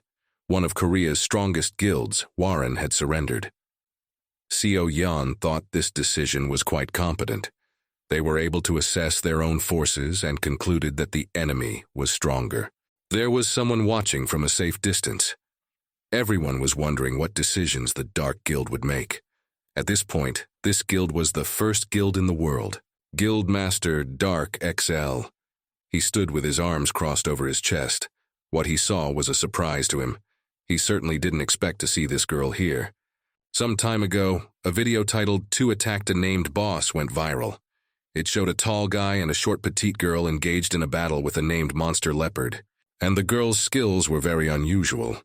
Attacking the enemy with your bare hands, denouncing them in fire. You don't see that among the players. Her skills, strength, and abilities impressed everyone who saw the video. Users have nicknamed them Dark Priests. But no one could have guessed that one of these two would end up here, and even as a boss. A girl with red hair braided into a bun approached the guild master. In her hands, she held a staff. She decided to ask the leader if there was any chance of winning. The girl's name was Reina. She was the current vice leader of the Dark Guild. The leader stated quite seriously that the guild didn't have more than 50% to win. The girl clearly took it as a joke, and not a funny one at that. But alas, XL was serious. Reina couldn't believe it. Only 50% considering that almost all of the strongest members of the guild had come? The guild leader looked away thoughtfully. This was the first time skill points were offered as a reward, and their guild assumed difficulty with the size of the reward. But the enemy was incredibly strong. XL was aiming for the win after all. 50% is not zero, and there is still a chance. They will do their best. Jin stood waiting for the enemy's new offensive. The Dark Guild began to gather all their forces for the offensive. The girl was extremely determined. She stood looking deep into the forest. Her arms were crossed over her chest. There were 40 minutes left until the end of his and Hyung's assignment. It was time for a battle with the Dark Guild. Still, the girl was dissatisfied with past opponents. Even though that guild was one of the strongest, Ain and Hyun defeated it with ease. The girl pinned her hopes on her next opponents. Hyun, the girl, was even a little intimidating at times like this. The guy warned that the opponents heading their way looked different. The girl was clearly interested in this, and she began to gaze in the direction of the approaching opponents. This time the enemy was concentrated and in control. Even their movements weren't similar to Ain and Hyun's past opponents. A player with red hair headed towards the partners. Hyun, as an experienced player who had met many players in the last game, could safely say that Korean teams often look different. But it's not just a simple guild. It's a world-class leader. A warrior copter was heading in their direction, followed by the support players. Studying the group that was going on the offensive, Hyun saw only one ancestral player. At first it seemed strange to him, but later he saw the rest of the group cast spells that emitted a golden glow. It was then that the boy realized the manner in which they had decided to spring into action. They decided to cast all sorts of support spells on their only forward. Feeling an incredible burst of energy, the player deftly executed several passes with his spear. The spearwoman felt incredible. She was overflowing with power. The partners hurried the girl along. All the reinforcements put on her will last no more than 5 minutes. The girl's name was Payas. She was a member of the guild and ranked 9th in the world rankings. The girl heard her team's advice and immediately got into a fighting stance. Her spear began to glow. Payas promptly went on the offensive. The girl couldn't hide a smile. Surely the opponent intends to make a fuss again with a surprise attack by the forward player, but she has no idea that all sorts of reinforcements are being put on Payas right now. It seems the girl was already feeling victorious. In addition to the enhancements, the girl still had the spear charge skill, which increased attack within a certain radius. The girl was sure that an attack at that speed would take Ain by surprise. But to her dismay, Ain was even faster. She was already in front of Payas with her hands blazing fire and smiling. The spearwoman was able to dodge Ain's attack, but the spear charge skill was cancelled due to the close range of the target. The girl was confused. She couldn't imagine how such a thing was even possible. Ain lands a fair distance from Payas. At the same time, she couldn't understand how it was possible to move at such an incredible speed. Even if she might have known about canceling the skill when approaching to full charge, it's still simply impossible to react that quickly. Ain turned around to face her opponent. A mad excitement played in her eyes. The opponent was clearly more interesting than the previous ones. Payas only now realized it. Was her own agility inferior to that unknown girl's? Hyun couldn't stop scolding his partner. She had completely stopped thinking with her head. What if they didn't make it in time and the skill would have worked? I mean, they weren't even sure it would work. Uni said with the same frantic face that she would have just parried the blow like the battle with Leopard. The girl was having a lot of fun. Hyun had nothing to do but give in to the girl's attitude. For ranged attacks or other dangers, the guy will try to cover her. Hearing this, the girl instantly snapped out of her seat, and Hyun only had to hope for the girl's sanity, for her body was quite fragile. Reina watched the fight from the sidelines and couldn't believe it. Payas can't put up a fight despite all sorts of reinforcements being put on her. It just didn't make sense. The girl struggled to hold back Ain's attacks. And if this continues, they will lose. The state of affairs was clearly disadvantageous to the guild. Reina turned to another partner for help. Payas made a lunge, but Ain deftly dodged it. Their battle was very hot and dynamic. Hyun, of course, was watching everything that was going on. Ain was acting much more reserved than the guy could have imagined.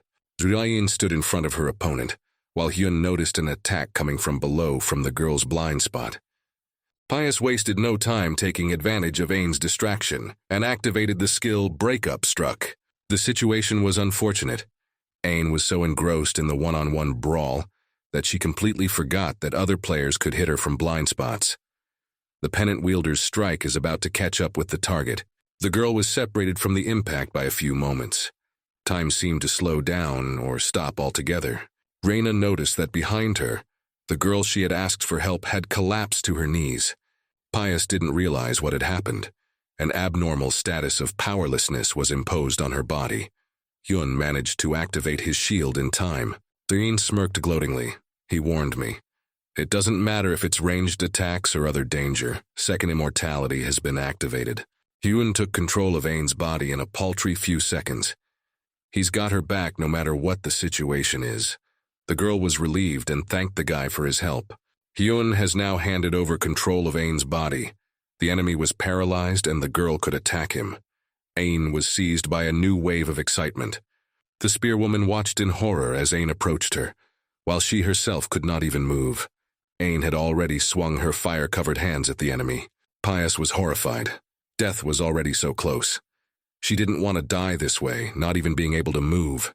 Ain dealt a crushing blow in conjunction with the wave of powerlessness. The enemy was exposed and gave no sign of life. The guildmates were shocked. One of the strongest players was defeated.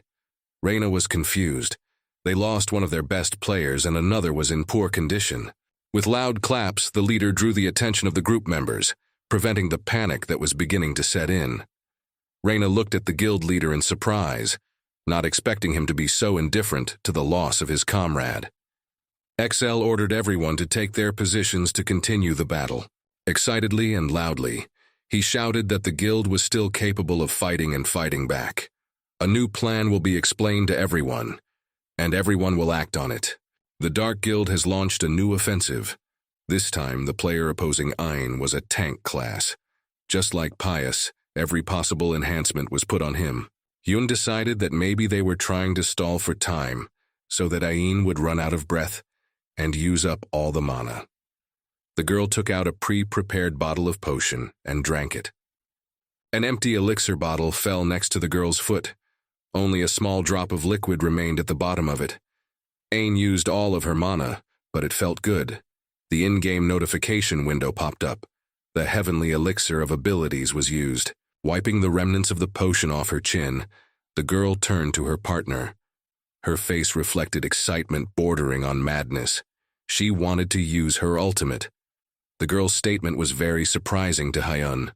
Was she really going to use her awakened skill right here? Thanks to the potion, the girl's mana regenerated 10 times faster, and 20,000 was temporarily added to her health. The partner began to discourage the girl in every way possible to use his ultimate. There was a deal between them that, after completing the task, they would try it out while hunting named monsters. Ain clearly didn't want to listen to her partner and rejected in every way possible the fact that there was an agreement between them.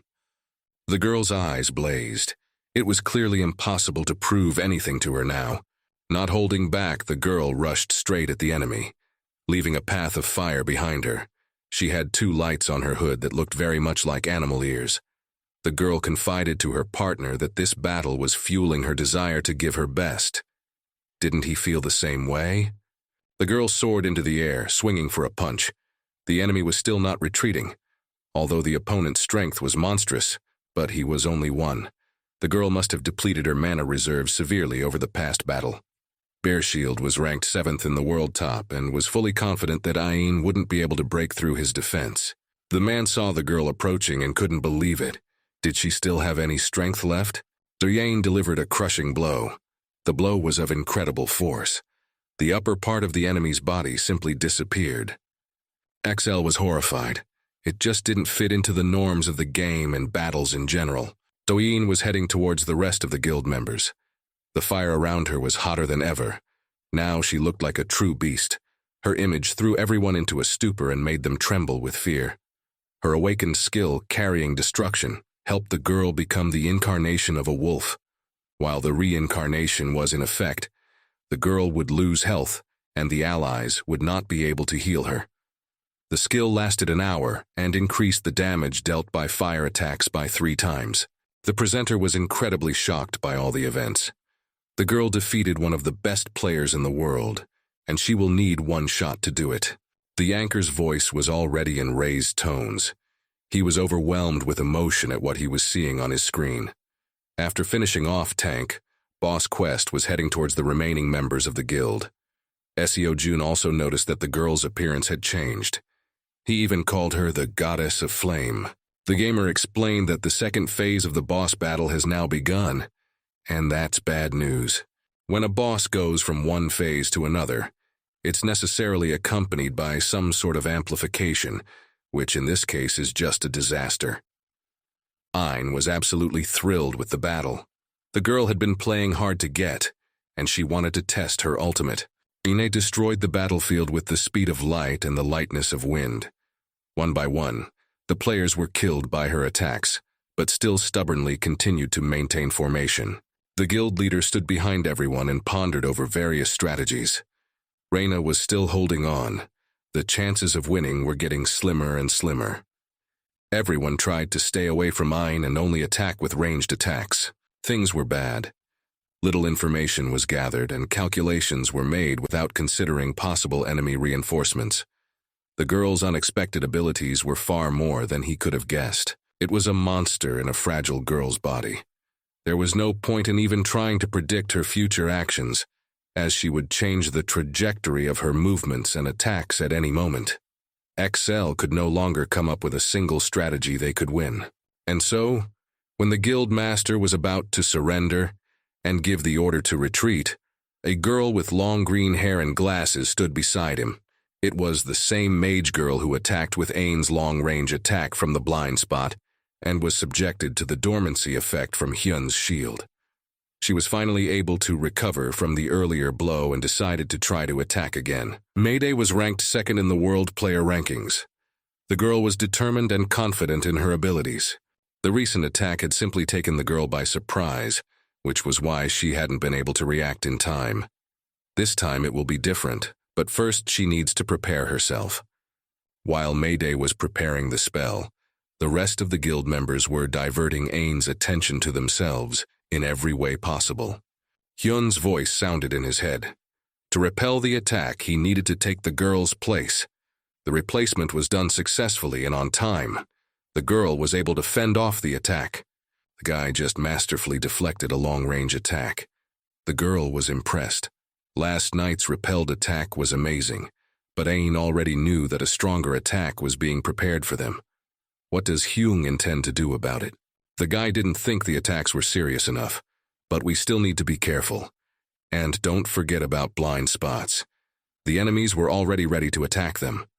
Ain stood, cowering toward the players who were already busily casting spells. And there it was again, a momentary change of control, followed by a rather graceful and lightning-fast evasion of the enemy's attack. Mayday was horrified. It just couldn't happen. The attack was struck directly at a blind spot. There's no way she could have seen her. And yet the attack did not go unnoticed. She lightly tousled the girl's hair. Ain's hood flew off her head.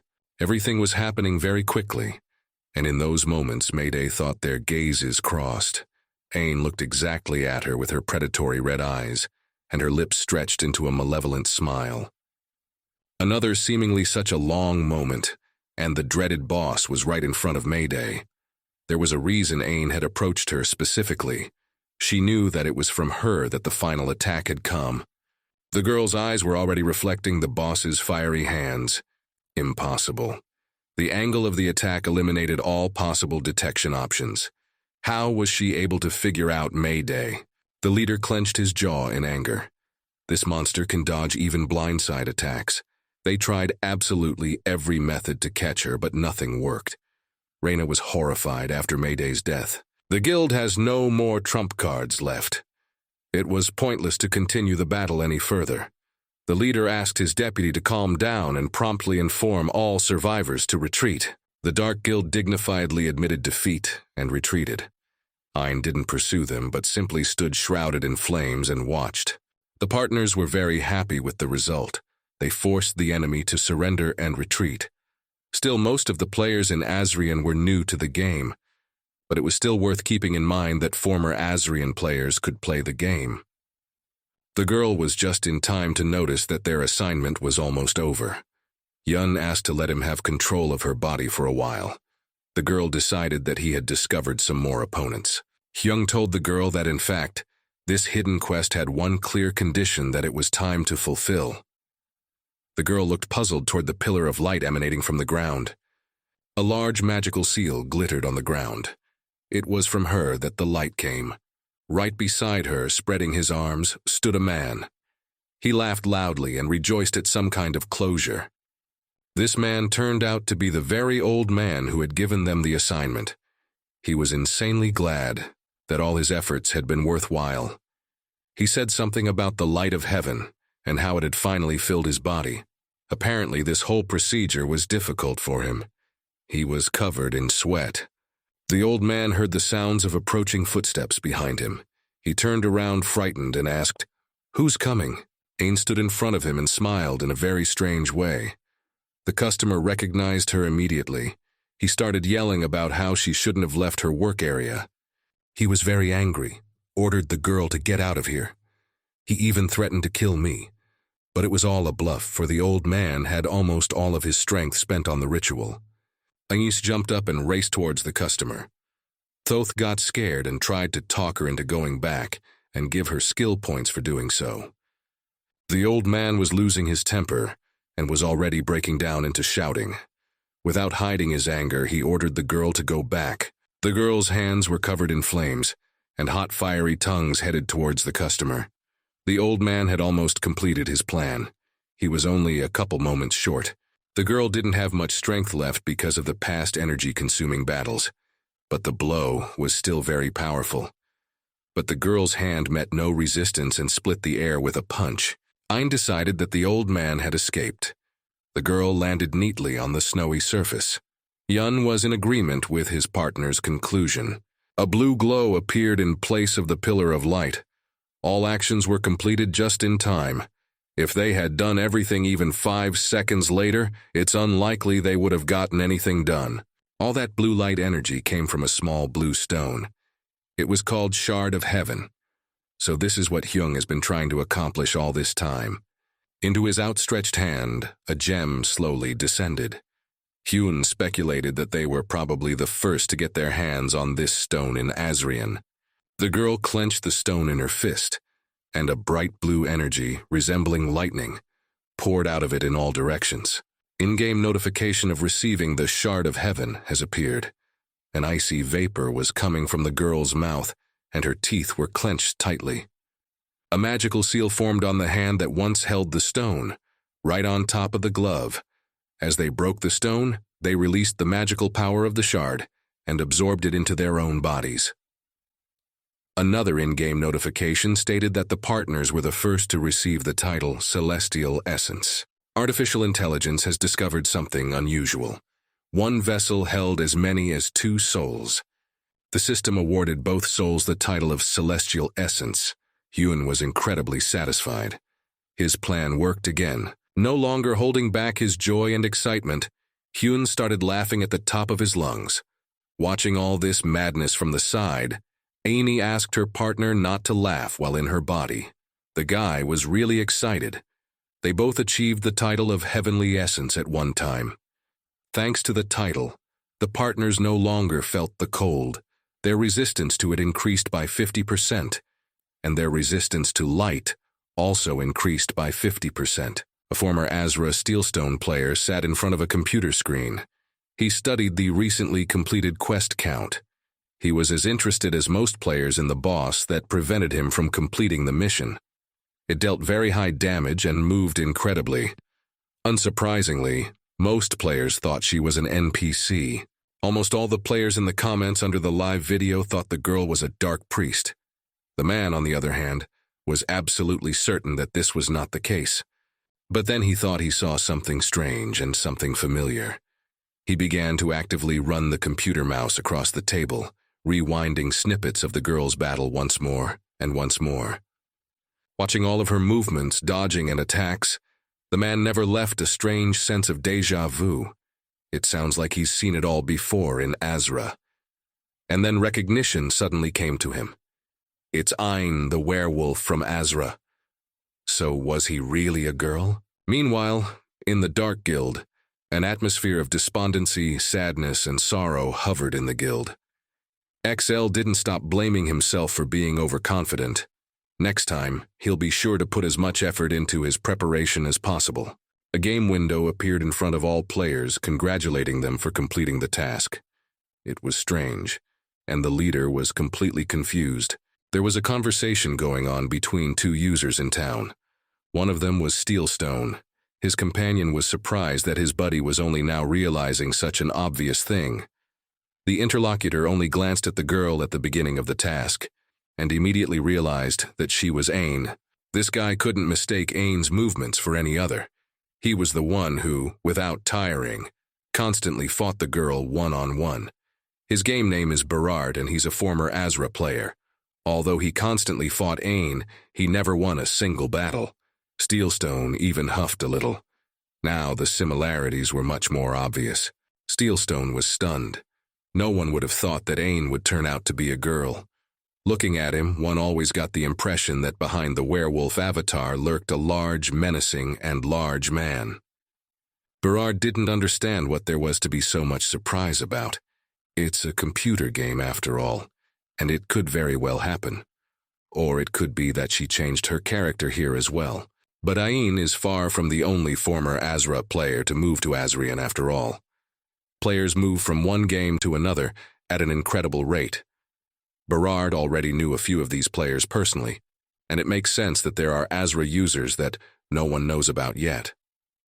The rate of pumping in Azrian is very dependent on how experienced you are in Azra, and what information you have from there.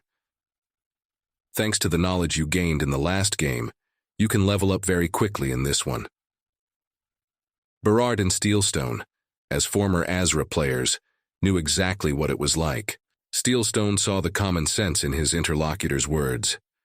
After all, they along with Ain started going through the game at about the same time, but the difference in their strength and level is just obvious. The development of this topic led Berard to one thought. Since Ayan had reached such a level of strength during the passage, how strong is Hyun now?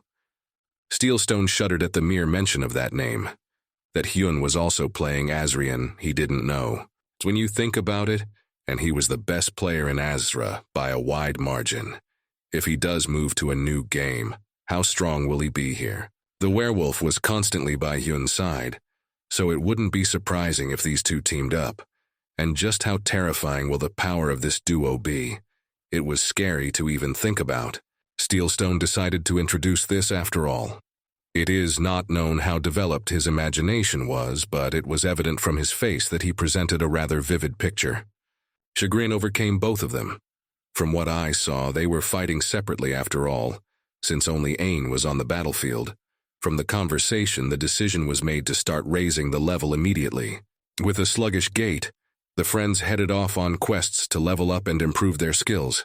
Needed to keep improving, unless they want to be left behind. Kim Jae-hoon, of course, also witnessed an incredible battle during the Count's assignment. He was struck by this fragile girl. How was she able to block an attack from her blind spot and dodge it?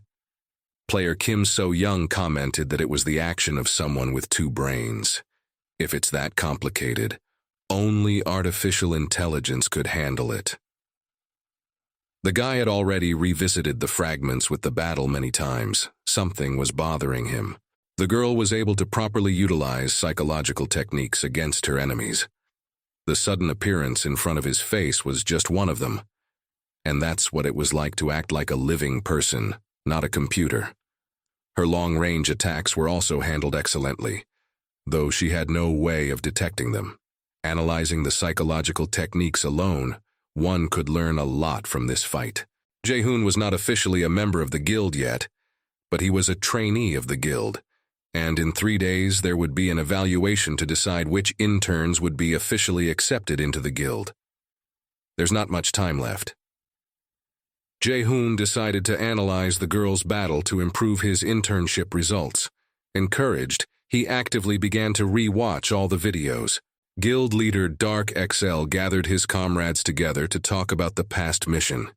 He had something he wanted to tell them all. That girl who was dubbed Dark Reaper was actually an ordinary user, not an NPC. It was hard to tell what specific emotions the girls were feeling, but one thing was clear. They were all in shock. Immediately, there was a wave of outrage. There is no way that this could be done by an ordinary user. The guildmaster awkwardly touched his cheek with his finger and tried to explain things to them. The day they decided to surrender and received notification of successful completion of the quest. Everyone was incredibly happy, but the master was confused about something. He decided to check the system log and noticed something strange there. The reward for the contribution made to the assignment was significantly undervalued. Even if they added up all the completion percentages they received, they wouldn't even get 10. It was known that when completing a task, all NPC actions were not counted as a percentage of contribution to victory. Only the user's actions were counted. He pondered what could have led to such a strange distribution of awards. The conclusion he came to sounded wild, but logical. The boss quest they were fighting at the time was actually a user who was doing the opposite of their quest. XL stood at a blackboard on which hung some charts, blueprints, reports, and analyses. Most likely, the overwhelming difference in strength was because the characteristics were improved as a bonus during the mission. Also, the Guildmaster assured everyone that Dark Priest wasn't her specialty, but some sort of hidden specialty. Reina finally entered the conversation. As the deputy head of the guild, she saw the prospect of inviting this user as a member of the guild. Guy was satisfied with his deputy's ingenuity. He was leading the conversation just to that sentence. Pius was clearly not very happy with the decision of the guildmaster and his deputy. Reina, on the other hand, was filled with determination. People don't know yet that the boss of the last quest is a user, so they have to get ahead of everyone before the others find out and lure her into their guild. The girl was a player of incredible strength, and a hidden class as well. They just had to force her to join the Dark Guild. This has become paramount to all members of the guild. While in his room, Soyun spent his time quietly eating noodles while studying the latest news from the game. After a recent assignment, Ain has become a much-discussed personality. And why did the other users think her class was called Dark Priest? Hyun was both chewing and reasoning out loud at the same time. He didn't like being the center of attention, so his partner's over-interest was only to his advantage. There was so much discussion online about the girl's abilities that users started confusing each other. Guy was curious about Ain's opinion on the matter, and then his gaze finally came across the news he had been waiting for a very long time. The first update to Azrian, which will be available in 4 days. The developers will add a dueling arena to the game as early as today. The arenas will be connected to a worldwide network, allowing players to make friends with users from other countries. Yuan had already imagined how happy this news would make Ain. Before, all she used to do was spend her time fighting against other players. Finished with his meal, the guy headed out into the gaming world. When the story becomes available in the game, he will be very busy actively going through quests. Hyun was thinking of starting a hunt, but on second thought, maybe we should wait for the patch. Just then, a notification of an unread message popped up in front of him. C9 wrote this. Judging by the message, the girl will not be able to appear in the game for the next 2 days. She asked the guy not to raise the level too much so it would be easier to catch up. She put an exclamation point at the end of the message to make it convincing. The guy was surprised this was the first time a girl wouldn't be able to get into the game. Most of the plans quickly fell apart. Without Ain, the guy can't hunt high-ranked monsters. What was he supposed to do in her absence? And then the guy remembered something. There was something he needed to do, and the girl's presence wasn't necessary for that. Plus, when the update comes out, there won't be time anymore. When the guy leveled up to level 50, he was automatically added a new quest. To begin the task, the guy needed to arrive at the Twilight Shrine. Now that he has some free time, he needs to complete this assignment. Hyun came to the place that was specified in the assignment. The place was huge, and from something seemed familiar to the guy. Perhaps something like this he had seen in Azra before. He tried to remember something about the place, but nothing came to mind. Well, since he couldn't remember anything, it was unlikely that anything important was going on here. Still, the assignment was not an easy one, and related to his hidden class, so the guy decided to look around. The guy slowly sauntered around the grounds. All the buildings and structures here looked more like ruins. Hyun walked up the stairs where someone was already waiting for him. He wanted to do everything quickly, but the longer he stayed in this place, the stranger it seemed to him. There was a girl waiting for the guy at the entrance to the temple. At first, she took him for a mere visitor, but she soon realized Hyun was a player and greeted him. For a priestess, her outfit looked a little too revealing. The priestess led the boy inside the temple. It was very free, spacious, and light inside. Everywhere, priests were busy with their work. The girl priestess led the boy forward along the carpeted path. For some reason, the temple seemed strange to the boy. It gave the impression that this wasn't how it was supposed to look. Hyun turned to the girl. Hearing him address her, The girl stopped and turned around. The guy was interested in how high a position in the hierarchy the girl held. Judging by her attire, she clearly belonged to a higher rank. The girl only smiled and said it was her personally designed. The girl turned around and walked on, told the guy it was nothing to worry about. The guy scratched the back of his head, agreeing with the girl. The strange feeling never receded. There was something wrong here. A game notification appeared. It said that today's meeting would help the guy discover his true identity. Reaching the right place, the priestess took her staff in the shape of a red cross with an orange stone in the center. The girl covered her eyes and smiled slightly. She will now be conducting an examination of his soul. The guy was still at a loss and didn't understand what was going on here, but he agreed. The strange priestess has begun. Her staff began to glow with a red light. She presented the staff to the boy. A slight wind appeared around them, and everything around them took on a red glow.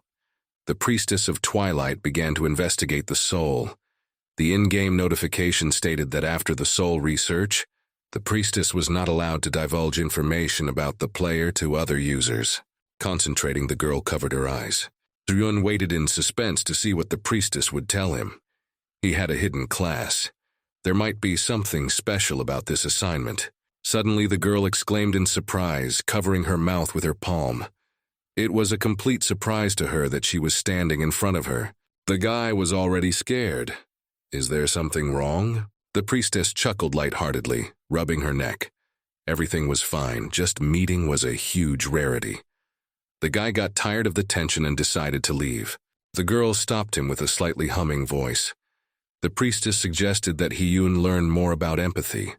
The guy was clearly interested, but this characteristic was only with support class players.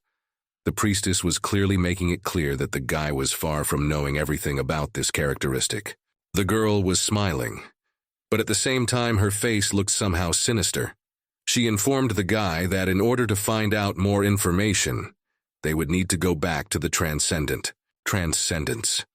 It was the name given to beings who stood at a much higher level. In simple terms, they are known by angels and demons. It was the empathy skill that was closely related to these creatures. The boy stood listening to what the priestess was telling him.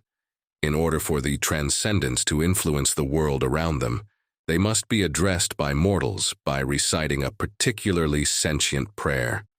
The connection to higher beings was one of the reasons why priests pray so diligently.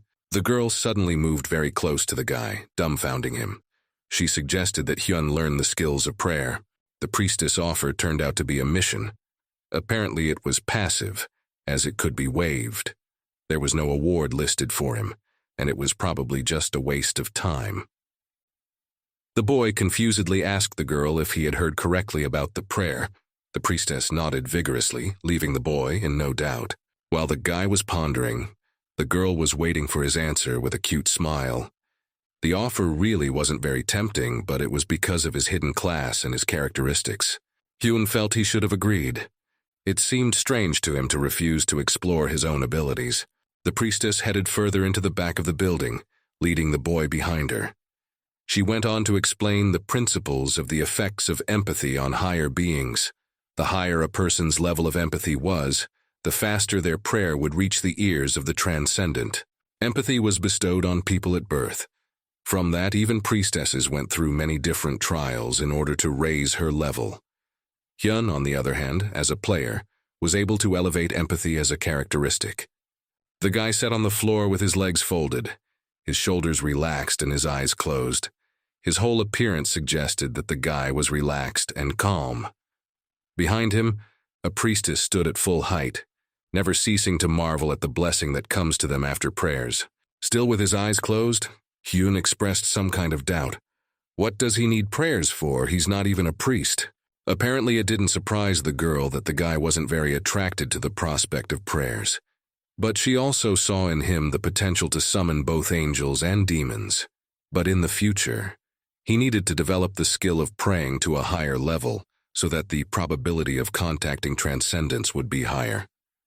While Hyun was trying to learn the skill, the priestess decided to tell him a story about a priest immersed in prayer. This priest only prayed day in and day out, and one day while praying he fell asleep. And, as he later told himself, he found himself in an unknown place. The priestess was standing behind the guy, and red-black magical energy condensed in her hand. The girl suggested that we visit the place too. Hyun opened his eyes. He had the feeling that he had fallen asleep. He stood in the same temple, but at the same time the temple was some other way. The boy glanced toward the window. The stained glass was broken, and through it the boy saw the black sun against a scarlet sky. The guy was definitely in another world. The priestess was behind too suddenly. He was scared of her. As if nothing had happened, the girl said that the priest from history had a little secret. He still decided to notice how silently the girl appeared behind him. The girl headed in the other direction away from the guy as she continued to tell the story. The secret of that priest was that he worshipped not an angel, but a demon. And all the prayers they recited were addressed to him. And since the prayers were directed to a demon, the minds of those who prayed were drawn closer to those same demons. The girl stood to her full height, turned to face the guy, arms spread apart. With this gesture, she showed off her surroundings. This place mirrors reality and serves as an approachable place to demons. It is in this place that prayers reach the ears of demons. Truly, this place was closer to hell than to heaven. Hearing this, the guy immediately decided to clarify. Would he be able to return to the real world?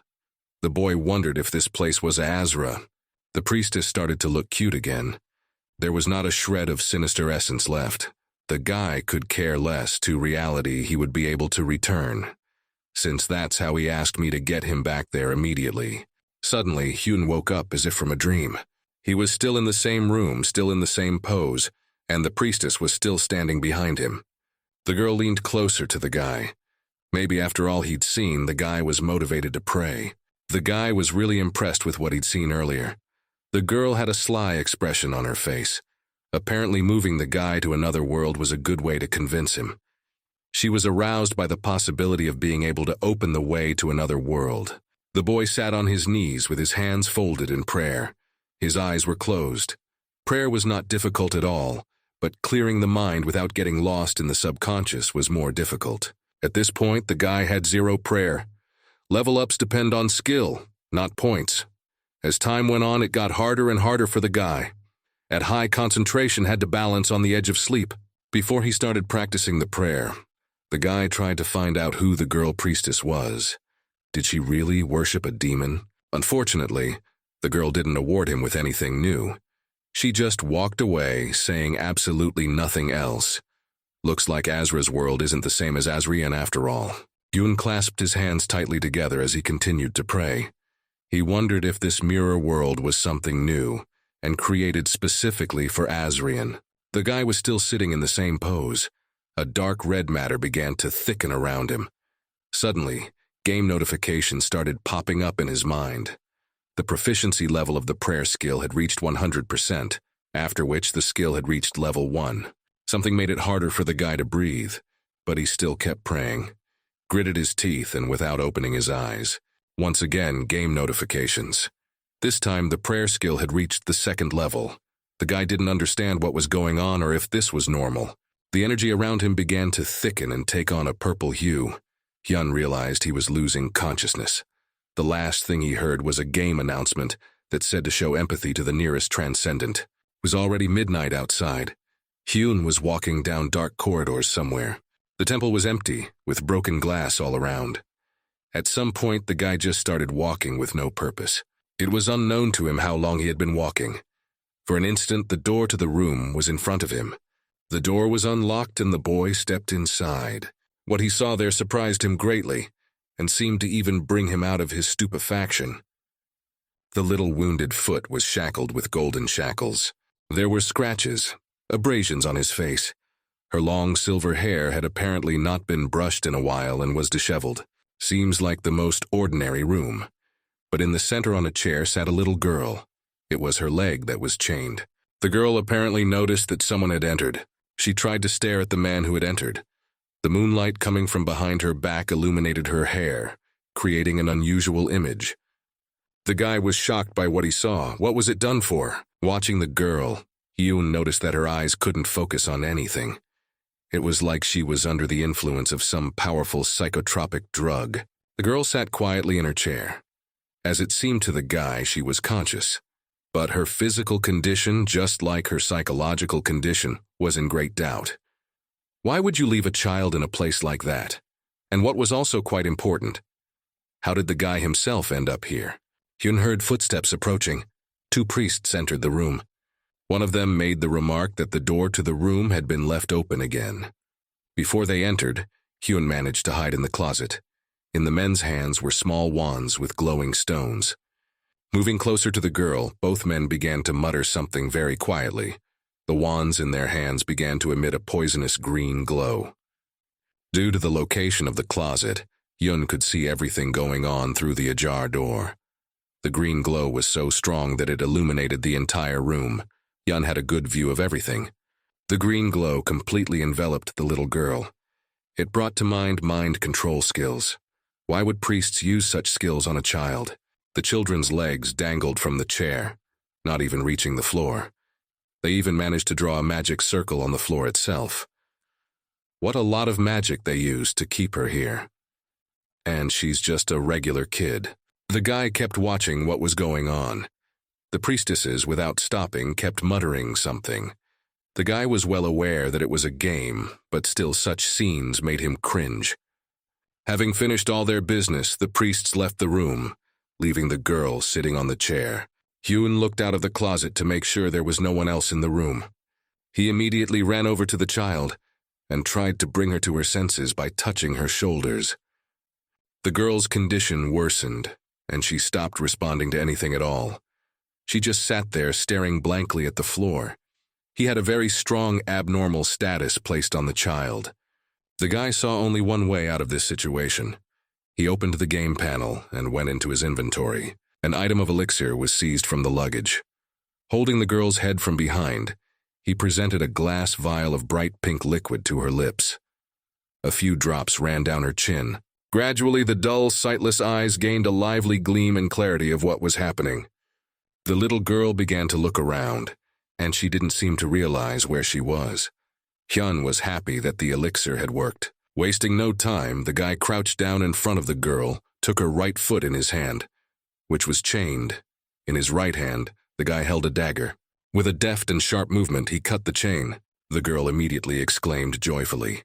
She was glad someone was trying to save her, and was very grateful. Hyun presented an index finger to my lips, letting me know to keep my voice down. Right now, the best thing to do was to be quiet. At any moment, this door could open and someone could come in here. Suddenly, the guy heard a strange rumbling sound and turned toward the girl. In a quiet, tired voice, she told the table that she was hungry. The girl's eyes were like 2 huge rubies. She looked at Hyun with those eyes at the guy and asked if he had anything to eat. Her question even puzzled the guy. And then he remembered he had a piece of bread in his luggage. He opened the inventory panel and pulled out the bread. The girl decided to find out the cost of this piece of bread. The guy quoted a price of 10 gold pieces. The girl began to examine the hem of her dress. The girl was annoyed to find that she had no money. Well, it was all obvious to the guy. I mean, she was locked up, so where would she get the money? In that case, Hyun suggested that the girl make an exchange. He gives her his bread, she gives him in return the necklace that is merrily around her neck. The girl began to cry.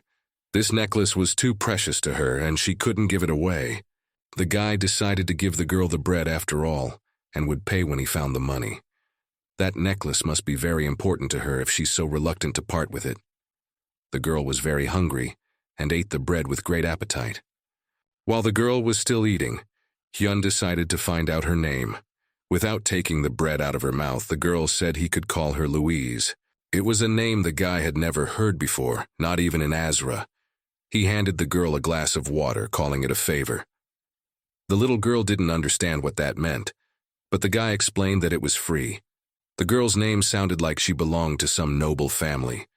The boy began kneading his neck, contemplating what he should do next. But then he got a notice about the accident. The purpose of the mission was to rescue Louise. There was no reward for completing the task. This was odd, as the system had sent the task before the character even approached it. The guy figured the girl was just a supporting character. All the while he was pondering, the little girl kept her gaze on him.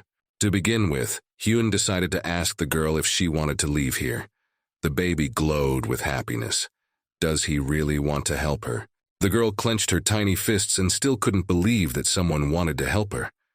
Tiny droplets of tears began to drip onto the girl's lap. Sobbing, the girl couldn't stop thanking the guy.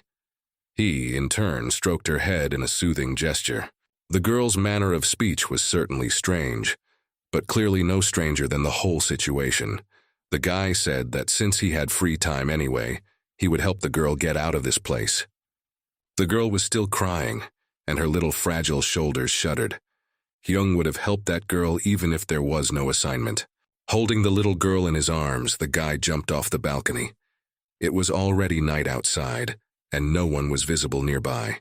Hyun looked around, making sure no one saw them. Louise clung tightly to the boy, clasping her eyes. Everything around him looked ordinary and didn't resemble another world. Suddenly, a certain image with frightening red eyes suddenly appeared behind the guy. Still holding the girl tightly in his arms, he turned around abruptly. There was no one behind him, just a couple trees. Was he wrong? Hyun was sure he felt someone's gaze on him. Without stopping to survey the area, the boy turned to Louise. He needed to know if she was running fast. The girl didn't even immediately realize she was being addressed. Tears still stood in the little girl's eyes. She said she had wind magic, so she would be able to move fast. Hyun lowered the girl to the ground and they ran away. The girl was enveloped in the green glow of wind magic. The boy watched at what speed the girl moved. She was very fast, and without magic, she would keep up with him too. Judging by her appearance, she had plenty of health, so the guy was apparently worried for nothing. Louise stared forward in concentration. The boy ran and turned around toward the temple. They've got one problem. They had been running ceaselessly for a full 10 minutes, but they never got any farther from the temple. There may have been some sort of barrier erected in the area. Hyun stopped and turned toward the temple. He also called out to Louise, asking her to stop. The girl braked her feet sharply on the ground in surprise. The guy expressed his doubts about them not being able to escape. The girl thought there was something odd about it too. Suddenly a bright light shone from the side of the temple, blinding Hyun and Louise. They both covered their eyes with their hands. Hyun closed his eyes against the bright light. Why did such a bright light start coming from the temple? Have they been discovered missing? He heard Louise calling him and asking him to open his eyes. Hyun opened them and looked in the direction her voice had come from. The girl stood and pointed towards the forest, from where some sort of light was also coming from. This road wasn't here before. The sudden appearance of the path really surprised the guy. Is someone helping them? For a path that had not been visible before appeared right next to them. Hyun had absolutely no idea what was going on here. In the deep night, Hyung and Louise ran through the forest. The guy decided to ask the girl if she knew the way. Perhaps she was familiar with the area and could help them get out. As the guy surmised, Louise didn't know the terrain, and because of that, she started to panic. The guy sighed softly and reassured the little girl. Among the dense treetops, the lad saw the castle of Lakatra towering above the forest. Apparently, he was closest to them, so Hyung decided that's where they would go. Yoon ran forward while exploring the area at the same time. From the looks of it, it didn't seem that far to go to the castle, but the path led through the forest, which made it difficult. Will they be able to remain undetected all this time? Somewhere among the forest thickets, Hyun was attracted to a bright purple glow. A bright purple beam of light flew past Hyun. Looks like they were ambushed. The attack was directed at the girl. The only thing Hyun had time to do was shout her name. Louise turned around as the attack was about to catch up with her. Hyun quickly runs up to the girl, who is already lying on the ground holding her head. Not far from them, a knife imbued with violet energy stabbed into the ground. Louise was badly frightened. She was in shock. Tears were streaming from her eyes, and she was covering one ear with the palm of her hand. The guy was desperately trying to bring the girl to her senses. Hyun miraculously managed to use the shield on the girl a second before the impact, but the defense was too close to the child's body, and the shockwave grazed Louise's ear. This attack was very fast.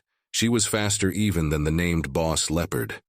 Hyun grabbed his knife, infusing it with energy. Two men were approaching from the woods in their direction. An ominous purple glow emanated from them. The boy immediately realized that these were not priests, probably assassins. From his preliminary analysis, Hyun decided that their levels were around 200ths or more. Both enemies were dressed in identical clothing, and their faces were hidden by masks. Not trying to be a hero, Hyun immediately realized that he wouldn't win in this fight. While the pursuers were still far away, the boy decided to bring Louise to his senses. The girl was still scared and didn't realize what had happened. There was a look of fright in her eyes. Hyun was already standing there, armed with her dagger. Unfortunately, there was no time to rest. The enemies were already here.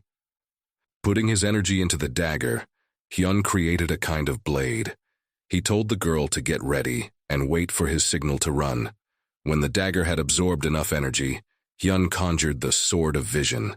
Swinging at the enemy with all his might, he immediately shouted to the girl to run. There was an explosion of incredible power in the forest. Colored by Hyun's energy, it took on a blue hue. The pursuers were hit by a violent shockwave. Dust and sand obstructed their view, and the wind knocked them off their feet. When everything subsided, the wind stopped and the dust settled. The assassins found neither boy nor girl in front of them. Hyun and Louise ran through the treetops. As long as the pursuers were blinded, they had a chance to escape. Still, the boy doubted that would be the end of it. The assassins oriented themselves rather quickly and realized which way their targets were headed. Climbing above the trees, they continued their pursuit. The assassin girl, while still a long distance from her target, threw a knife at the girl. This time, expecting an attack, Hyun managed to build up a defense in time, shouted to Louise to keep going and keep running. Unfortunately, as Hyun expected, the pursuers wouldn't just let them go. The boy noticed that they began to run slower.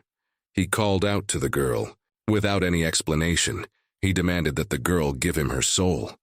The little girl was frightened and didn't know what to say to him. A game panel appeared in front of her in which she had to agree or refuse to entrust her soul to Hyun. But being still a normal child, the girl was immediately distracted by a previously unknown to her gaming window. She had never seen this before and decided to ask the guy what it was. But he had absolutely no time to explain that it was he who had asked Louise to give her consent sooner or they would die. The girl was determined and trusted the guy with her soul. The goal was successfully adopted. Hyun smiled contentedly and called Louise a smartass. Thanks to the girl's trust, the guy could now use the assimilation skill on her, and he took advantage of it right away. His body lost its physical shell, and his spirit fit into the little girl's little body. Louise didn't even immediately realize what had happened. Having Louisa Hyun's body under control immediately view her skill window. As he basically expected, the attacking skills in the girl were non-existent, but it wasn't that scary. If they are apart, the guy will constantly worry about Louise's safety, and that will only cause more problems.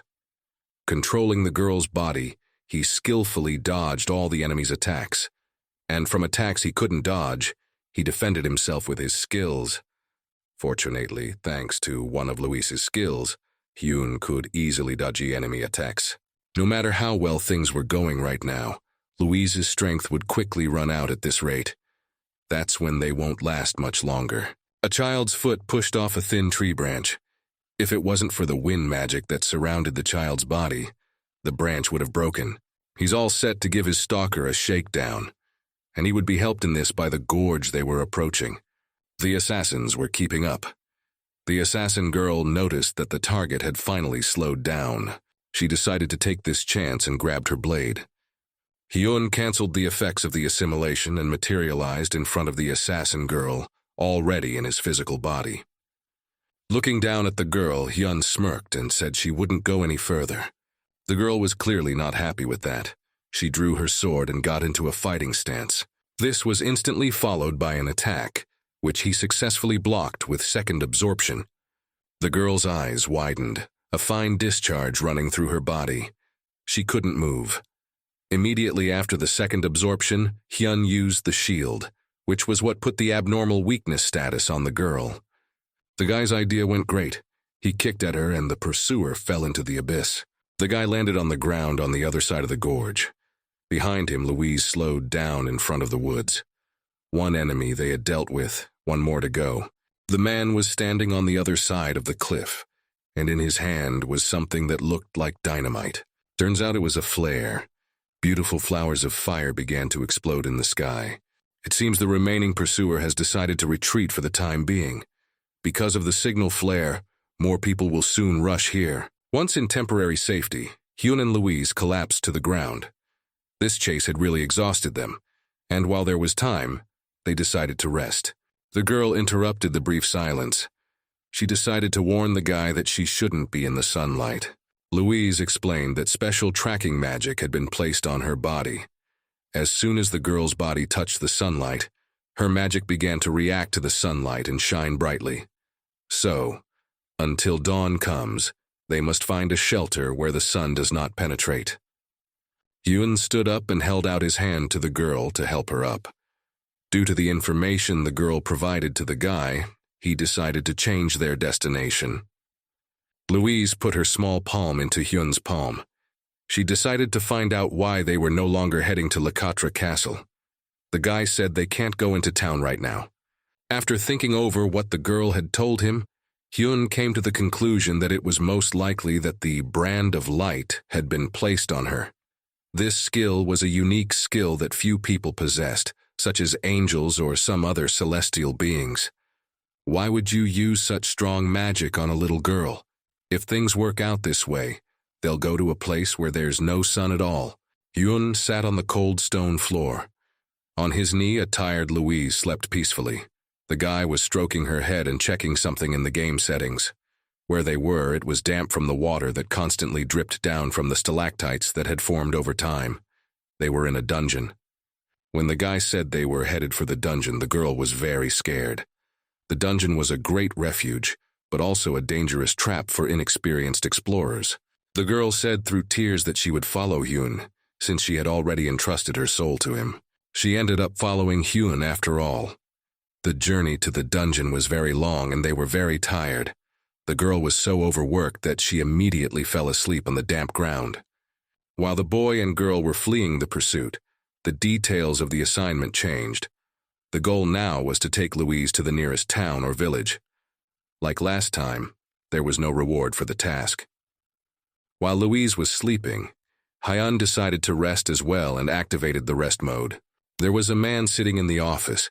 It was Asrian Online's executive director of development, Kwon Dae-ho.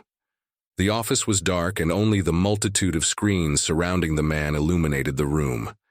The system found a causal relationship of 82%.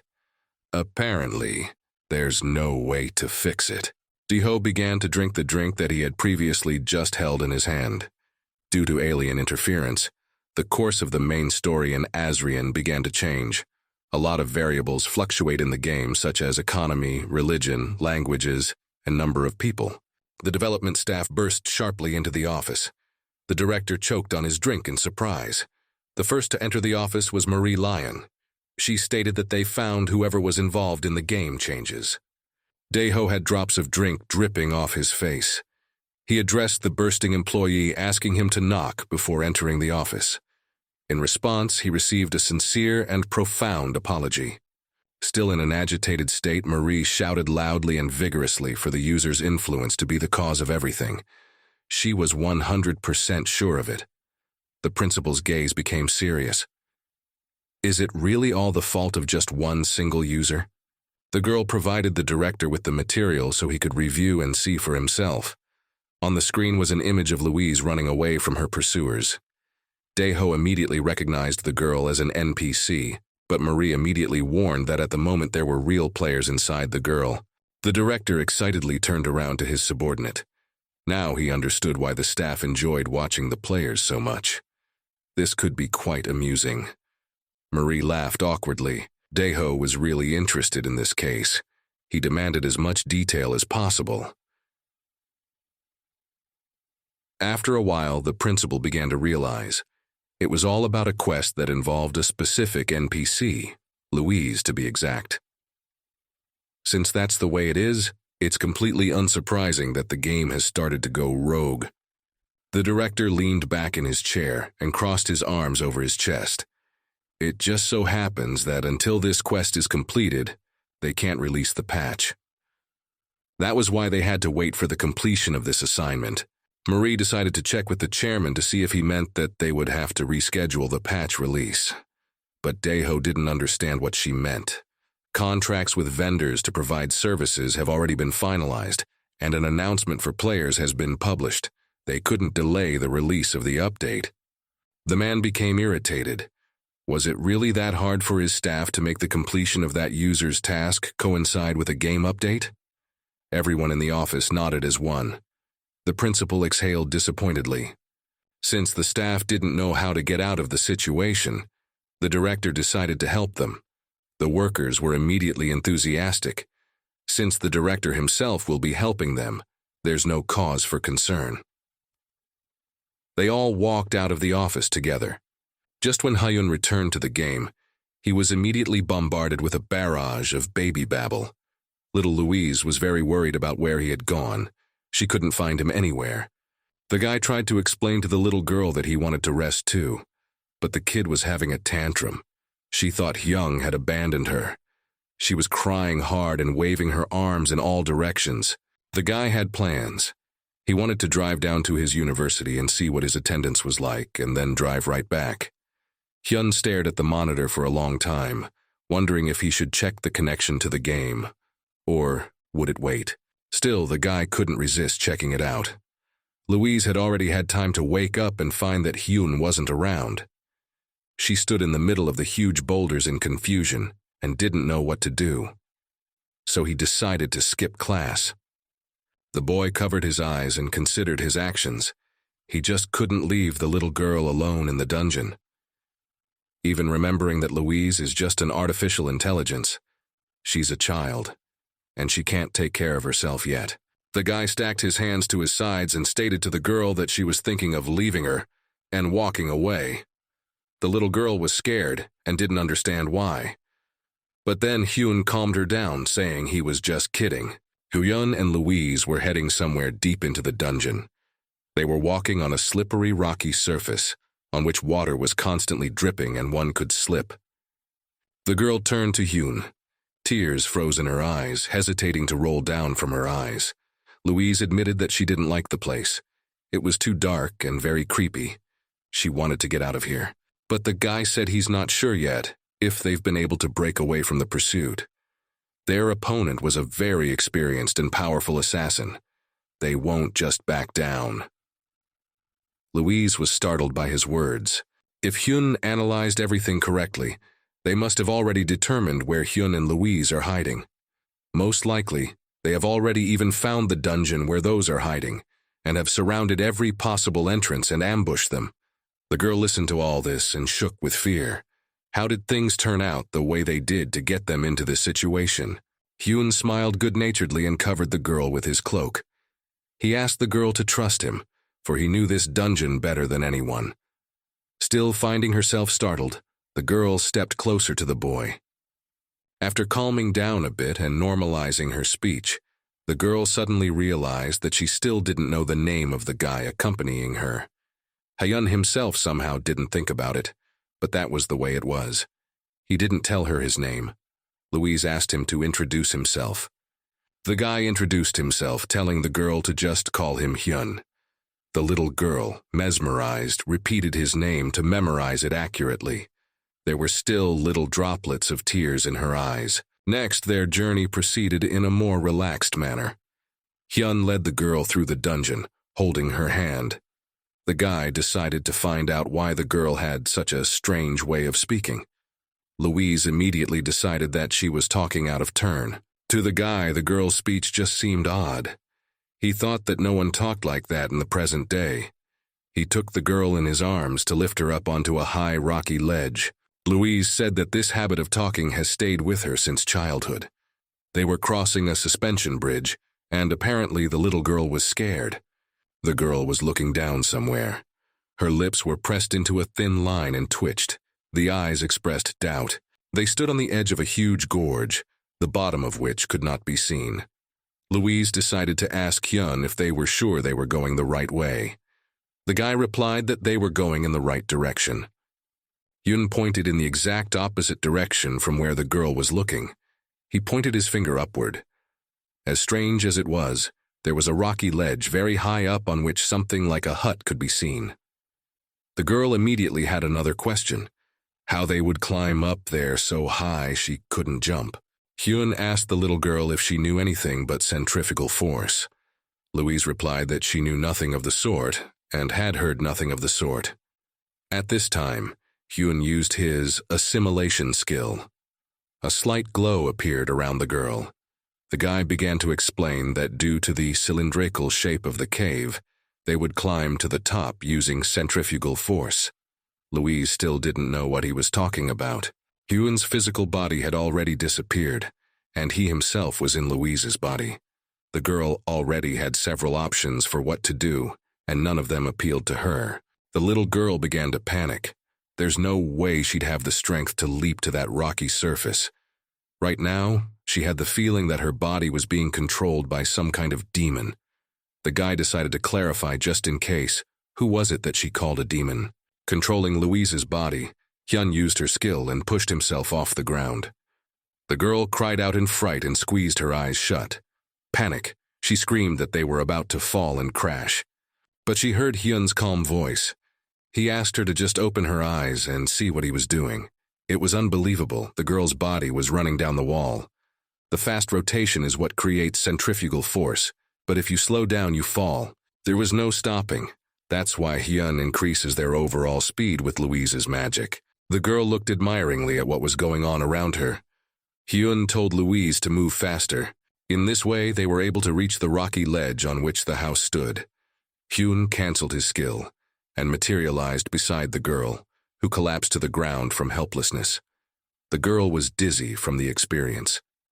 Louise noticed that as soon as Hyun appeared beside her, her body returned to normal, and she was able to control it again. Even though the girl had experienced this before, the feeling was still strange. The boy beckoned the girl to follow him. Louise thought Hyun had decided to come out of the dungeon. It was dangerous now, as they could fall into a trap. Therefore, Hyun had no intention of leaving right now. Before they leave the dungeon, they need to make some preparations. The boy walked up to the house carved in stone and reached his hand toward the door, which was completely out of place. The girl decided to change the subject and turn her attention to how beautiful the plain door was. Curiosity ate at the little girl. Where did such a beautiful door lead? Her eyes widened in admiration. Hyun watched contentedly as the little girl joyfully bounced around the room. Louise was bouncing around on the soft, cushioned sofa without even knowing what it was. The room itself was foreign to the girl. She'd never seen anything like this before. Most of the things that were here, the girl saw for the first time, and it made her incredibly excited. The room itself looked like a bar or a pub. Hyun walked over to the bar. To his delight, this room was exactly the same as the one in Azra. Louise sat on the couch and asked the guy where they had come. A secret store inside the dungeon is what this place was. The boy was confident that here he could find what he needed. Sitting down at the bar, the guy began to peruse the contents of the store. There was already a cool drink standing next to him. Being a secret store, very few players knew about it together, and newcomers were not even aware of its existence. This store was the perfect hideout. It was in a place where no monster could reach. On top of that, very rare items could be purchased here. Suddenly, Louise appeared beside Hyun, studying the picture window floating in the air with interest. Because of her age, the girl began to annoy Hyun in every way possible. She immediately wanted to push all the pretty buttons that appeared in front of the guy. Trying to stay calm, Hyun offered the girl something to eat, because she was probably hungry. The good thing was that except for rare items, you could buy ordinary food in this store. The guy ordered a children's menu for the girl, and he continued picking out rare items himself. Hyun delved into the catalog with interest. There was far more than one assassin following them, and there was no way she and Louise would be able to handle them. Hyun finally found what he was looking for. The guy confirmed the purchase after spending a decent amount of gold coins. He will use every means available, take advantage of the surroundings and even the strength of the enemy himself. Finished with his shopping, the guy headed towards the table where Louise was sitting.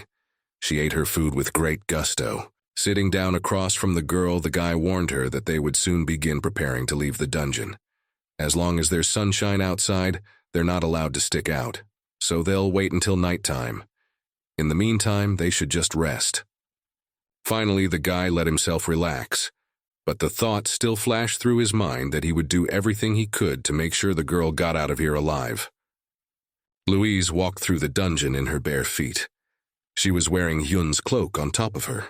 Hyun's soul was already in the girl's body at this time. He was reminding her what the plan was. The guy hoped the girl understood what was required of her, and that it was so she could finally escape. The girl was almost there when she stopped abruptly. The guy wondered to her what was wrong. Louise wanted to know if the guy was okay or the guy himself. He began to calm her down. She didn't have to worry about him. He'll be fine. She said each word in a hesitant, quiet voice. The little girl wanted to know, when it was all over, would he be able to stay with her? The guy was genuinely sorry, but he wouldn't be able to stay with the girl. His words made her shiver. The little girl wiped away the tears coming to her eyes. She apologized to Hyun, for she had asked him what he was incapable of doing. The guy thought he was the one who should have apologized and sincerely hoped that if she survived, they could meet again. But he wouldn't promise anything. A major story patch will be released to the game soon. After that, the game will be unavailable for 3 hours for maintenance. Once the update is complete, a full 5 years will have passed in the game. All this time, the girl had been listening to Hyun with tears in her eyes. They won't see each other for 5 whole years, but that's just for her. It'll only be 3 hours for the guy. A wind blew in the girl's face and she squeezed her eyes shut. So what happens after those 5 years? The girl stood in front of a huge spiral staircase that led upward. Young said that these steps lead to the exit of the dungeon. Louise scrambled up the steps but saw no end to them. It seemed like the stairs were endless. The guy warned the girl in advance that there were a lot of traps and advised her to be careful, but it seemed that someone was already waiting for them at the top. Hyun warned the little girl that bombs were falling on them from above. The girl stopped in bewilderment. The guy yelled for her to run away, but the girl stood there and watched with big eyes as the explosions started. Above them on the stairs were already a host of assassins. There was a huge explosion from the dropped bombs. Among the killers were the 2 who had been after Hyun and Louise from the beginning. The effect of the Blood Fairy cloak was activated. The girl, shrouded in the red aura of her cloak and the green light of the wind, jumped out of the epicenter of the explosion, much to the surprise of the assassins standing on the stairs. Unfortunately, Hyunet's second absorption didn't work on those bombs. The girl clenched her jaw hard in fright to keep from bursting into tears. Guy decided that they should immediately put their plan into execution. There were a great many assassins around. The girl began to panic. Hyun reassured Louise, telling her to concentrate. The guy clued the girl into the location of the fulcrum that activated the traps. Louise landed on that lever with her whole body. The trap turned out to be the trigger that was destroying the stairs. Surely with that, they could distract the mercenaries a bit and confuse them. The girl needs to hurry, and Hyun will have her back the whole time. Louise remembered what Hyun had taught her. With high speed, she ran down the walls of the dungeon. The girl tried her best and ran as hard as she could. It was the right thing to do. She couldn't stay by Hyun's side all the time. She needed to start doing something on her own. The assassins approached the girl faster than Hyun had bargained for. They had to prepare for another attack. The boy warned Louise that the enemies were already near. The girl paused on the wall for a moment, and then abruptly tore in the opposite direction. Where she had landed for only a second, everything was already dotted with enemy blades. Thanks to the girl's sharp tug, they were able to break away. It was time to begin the next phase of the plan. A small palm pressed another lever to activate the trap. The trap immediately went off, and a huge number of arrows rained down on the girl. The guy gave Louise a command to jump. When Hyun was still in the secret store, among the hundreds of items that were sold there, he was looking for one particular thing. It was a beautiful ring with a large red stone. If they can activate the arrow trap, this item will come in handy for him to use them all. The ring was worn on Louise's hand. She thrust her hand forward and the ring began to study the violet glow. The activation of the Executioner's Ring has occurred. The special effect of Executioner's Ring has been activated. Now all attacks within a 5-meter radius are directed at the ring bearer. And when all the arrows were aimed at Louise, Hyun activated the shield that reflected them. All the assassins were confused. They had to struggle a bit to dodge the arrows. It only slowed them down but didn't stop them. But at the same time as the shield, the second absorption skill was activated, and Hyun was able to create the Sword of Incarnation. Louise, a small fragile girl, stood holding Hyun's knife in her hand, from which was emanating an incredibly powerful energy. It was very hard for the baby, but she held on with all her might and tried her best. Hyun encouraged her in every way possible. Louise wondered how she was still alive. Their plan had almost reached its completion. There were only a few actions left to take. Now the girl needed to bring that giant sword down on the enemy. The assassins saw what was coming at them, but it was very difficult to dodge such a scale of defeat. From the hole in the ground that had recently been the entrance to the dungeon, Louise popped out, and from beneath the ground came a deafening and powerful thud.